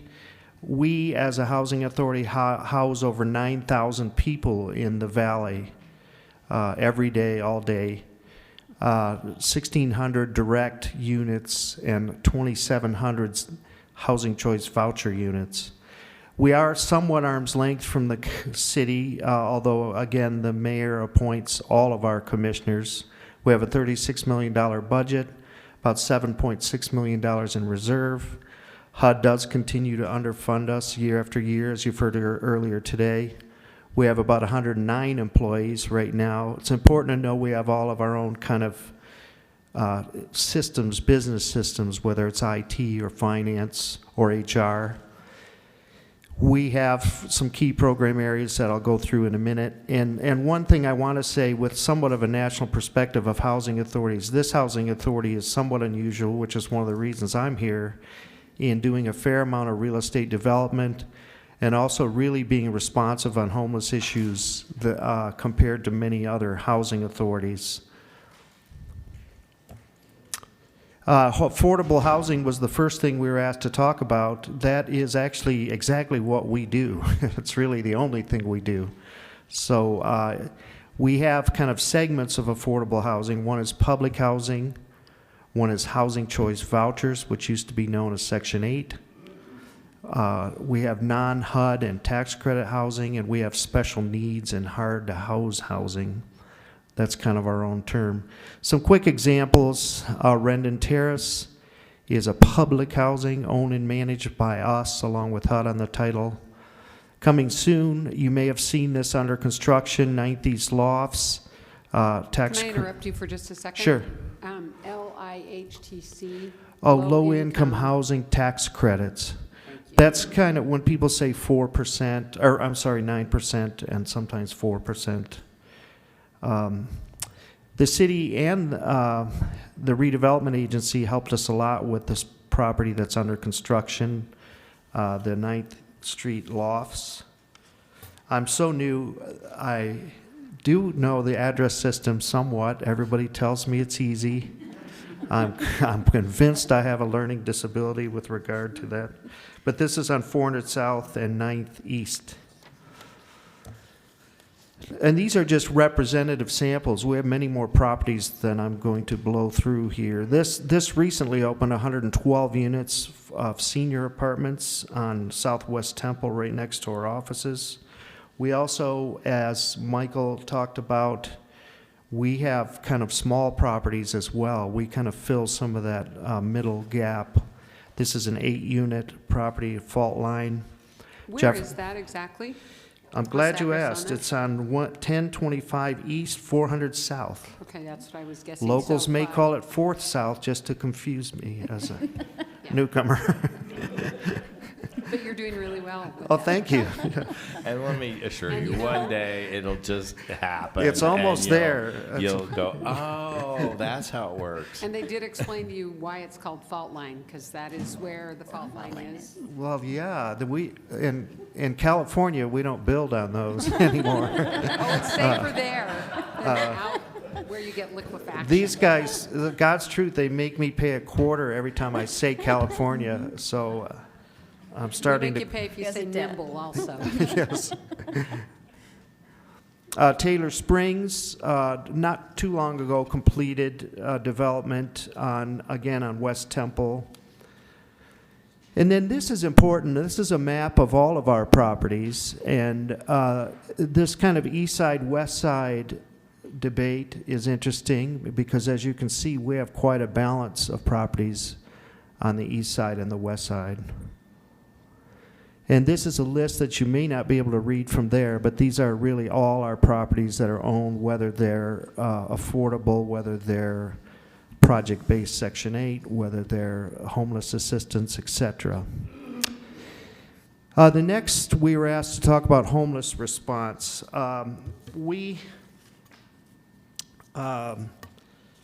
Excuse me one second here while I catch up with my notes. While you're going that way, I just want to point out that I think this Taylor Gardens is located in St. George because of the south addresses so far.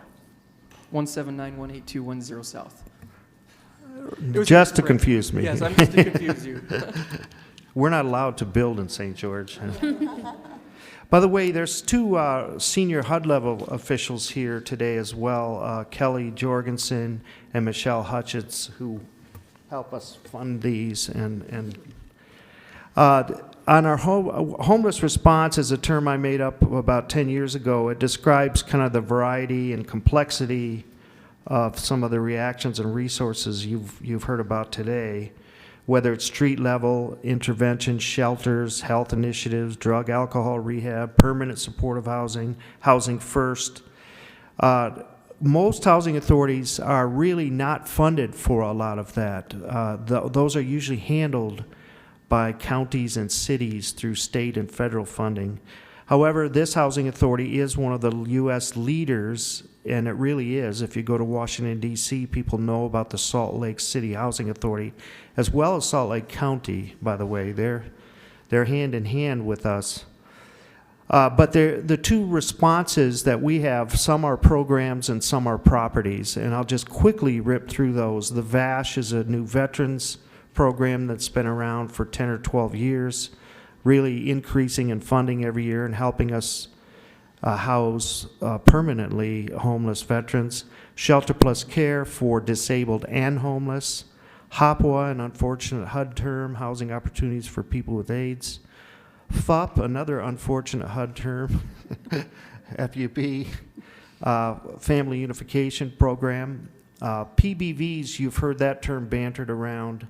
And I'll just take a second to explain. I'm sure you may know. I know Councilmember Luke knows this because he knows housing pretty well. I saw a presentation. But project-based vouchers are subsidy that sticks to a unit, and tenant-based vouchers are a subsidy that sticks to a person. So project-based vouchers, people come and go, and the subsidy remains, which is very helpful with real estate projects. People can finance against that. And then we have a family self-sufficiency program that kind of helps families transition into other forms of housing. On the homeless properties, we have a couple examples, but Sunrise Metro, Freedom Landing, Valor House, Valor Apartments, Cedar Crest, and miscellaneous properties would include some of the set-asides that Road Home talked about. We fund some of those set-aside units for previously homeless in kind of mainstream properties. And by the way, I have just as much passion as Matt does. I just can't express myself like he does, so I'm going to go to counseling for that. Or we're going to send Matt to counseling. Is he still here? May I ask a question about Valor House? Sure. We have heard that there is frequently space there, that it is not full. Absolutely true. So when folks see someone by the side of the road that says homeless veteran, that's a good time to invite our host officers to chat with them and tell them that there is an opportunity for them to stay at Valor House, right? Yes. How high is the bar for someone to stay at Valor House? Well, I think I'll let Kim answer that, but I would start by saying most of our properties are 97, 98, 99% full. We have struggled since the day this was built to keep it full. Some of it that she may be polite and not talk about is the bureaucracy of the Veterans Administration. That's not a scapegoating. That's You mean we're getting dealing with the federal government is sometimes difficult? Yes. In fact, you combine two programs, HUD and the VA. It's been a struggle across the country, but I will say the VA relationship gets better every year. The results get better, but Kim may be more specific as to not only why there are spaces there, but when and how they will be filled. Yes, the Valor House is funded by a program called GPD. It's Grant Per Diem through the Veterans Administration. And the GPD program, all residents come through the Veterans case management. So they have to go through a process, through their case management services, and then determine what type of services they need. Do they need medical treatment? Do they need drug treatment, drug and alcohol treatment? If they need housing and they're appropriate for Valor House, they place them there. So we're at the whim of the VA for our referrals So there. is it a good plan then, though, to suggest to someone who's claiming to be a homeless vet that there is help for them and to get a host officer to get them on that path? Would that be the best thing to do? Yes, absolutely. If they are a veteran, there are the resources. A lot of veterans don't want to go to the resources at the VA, so they also have case management outreach at the Road Home. Now, Kim also mentioned this GDP program. It's a pretty feeble program, and we are actually backing away from it generally at other properties and replacing it with project-based vouchers that I just mentioned. Now, that doesn't necessarily bring the same service level, but it makes them much more financially feasible. Thanks for answering that. These are some other examples of homeless housing, or this is Valor House, 72 units, Freedom Landing, 109 units. That's an example where we're pulling out the GDP. And that's located on North Temple, correct? Yes.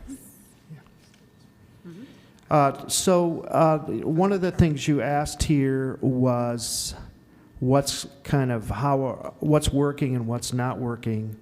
We do want to emphasize that our real estate development arm is very successful. This agency's been very successful numbers-wise in housing more and more veterans. Section 8, I heard earlier, believe it or not, that the funding for the actual rent of Section 8 stays fairly solid every year nationwide. We think that's because developers and banks are right there with affordable housing developers advocating to keep the rent structures the same. This project-based voucher concept, we're doing more and more of that. We're replacing the GDP, as I mentioned. We're coordinating more than ever with the County Housing Authority. It's been just fantastic lately, how our goals are aligning. How are you coordinating more so now than in the past? Well, we're very close to actually kind of sharing duties, having one agency or the other take the lead on duties. We're talking about helping to fund real estate projects at the same place, at the same time, one of them here in the city. And our boards are meeting, our chair and vice chairs both met last week. So you're talking sharing of administrative duties as well? Or? Yes, yeah.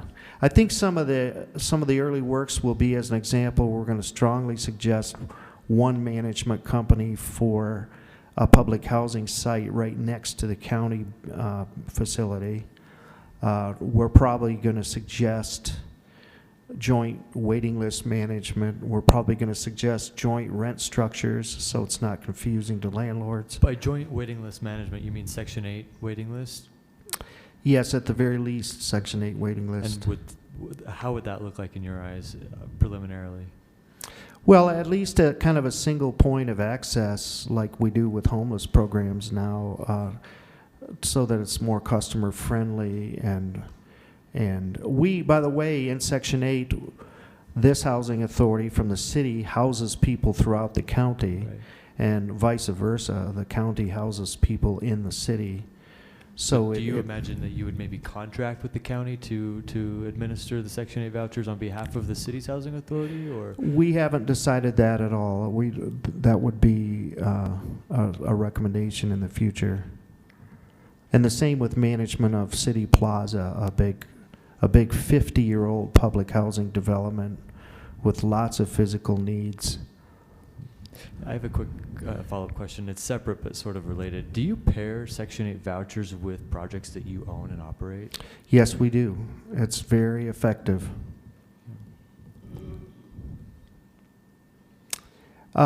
We are really pushing permanent supportive housing.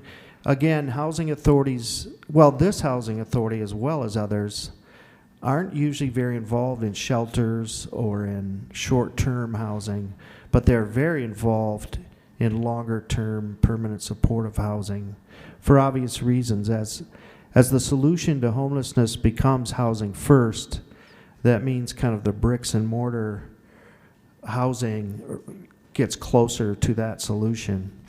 And then finally, what's working, again, I'm repeating myself, but we are just so excited that there's unified leadership in this region. You can imagine how difficult it is in our business when that's not the case. What do you know? We had some budget ideas and some funding ideas, and so you don't have to ask us. And we have more than a few. This is really the meat of our presentation. On some modest funding support, and Michael, Michael's worked fairly closely with us, but we think those hand reports were just fantastic and really state of the art. And so we are looking for anybody to have housing navigators to kind of hold the hand of residents who have such a hard time finding housing. We do have trouble sometimes. We can find the housing subsidy, but we can't find the service. That would probably be a bigger ask from the county than the city. We are very active in maybe launching some landlord incentives. One of the interesting things about homelessness, as an example, is that the last doorway into homelessness is usually out of a rental unit that is owned by a landlord and managed by a landlord. Coincidentally, the last entry into homelessness or into stable housing is usually a landlord. So we think the solution, and as one of the speakers mentioned today, as the housing market heats up, landlords get fussier, not less fussy, and they start to evict easier and start to not let people that are even relatively low barrier in. So we're working hard on launching some landlord incentives for the hard to house. We think perhaps a pre-development funding pool. I mentioned we're active developers. If there was kind of that pre-development funding, it could leverage a lot of funding later. We love the idea of the housing ombudsman, or as they might say in California, ombudsperson. I think I want to hear a quarter drop into a jar. I'm counting. You should see the Okay. piles of quarters at our office. A box. Get a fund voucher with your quarters. We think if you consider inclusionary zoning and inclusionary housing ordinances, that's going to take sort of a marketing and information effort to get other communities to adopt that, and perhaps there's some marketing for that. This is something we can talk about later. Cindy knows a lot about it, but that's moving to work. If there's some HUD designations for housing authorities where it's sort of a broad waiver of HUD regulations to redesign the programs at a local level. Only 39 agencies out of 3,200 are in it, but there's slots for 100 more. And if the city could help us with federal representation, some of it's technical, some of it might be political, that would really help. The Community Land Trust, I started one of those in Southern California, another quarter. And we love that idea, especially buying and selling houses and keeping the land in common ownership. It's been around for 110 years, this concept. Waiver of city fees for our developments would be fantastic. And of course, funding of rent premiums for the hard to house. That came up earlier today as well. And that could be a very key housing, homeless prevention segment. Those are the kind of the modest funding support ideas. On the larger funding support, funding the local voucher program that you've already talked about, any kind of land or surplus property, we have the capability of rehabbing or partnering, to really turn those into some housing. You've heard a lot about the gaps in 4% and 9% projects. We're in the same boat when we go to develop. Some of the smaller duplexes and single family acquisition we could use help with. And this is just a concept we haven't run by our board yet, but if when you do find these shelter sites and you're looking for sort of a developer of the shelter, not necessarily an operator, but somebody to build them and gather the financing, we feel like we might be an okay entity to do that, keeping in mind that we're a public entity and there can be some direct service type things. So to conclude, you have a major partner in your housing authority. We have proven trends in more homeless being housed, more veterans being housed, more seniors being housed. In fact, we've added 750 units to our housing stock since 2000, since the year 2000. And your redevelopment agency has funded a lot of that. And these are very exciting times for us. And just know that we are ready, willing, and able. Thank you. Thank you, Dan, for your presentation. It's great having somebody so close to us on your board. You know, if we ever have a question, we can reach out, and it's really difficult to get a hold of her, so. And she doesn't have any knowledge at all in regards to anything with the city business, so. Any questions for this group? Great. We're going to have several follow-up questions because we want to be your partner, and we want to make sure that we execute very effectively to reach that 7,500 gap that we're looking at, so. Great, thank you very much. So just, you know, that person that's really hard to get a hold of, when she reaches out to you, be ready. Thank you. Thanks so much. Appreciate it, and especially staying the entire time. Oh, sure. That means a lot.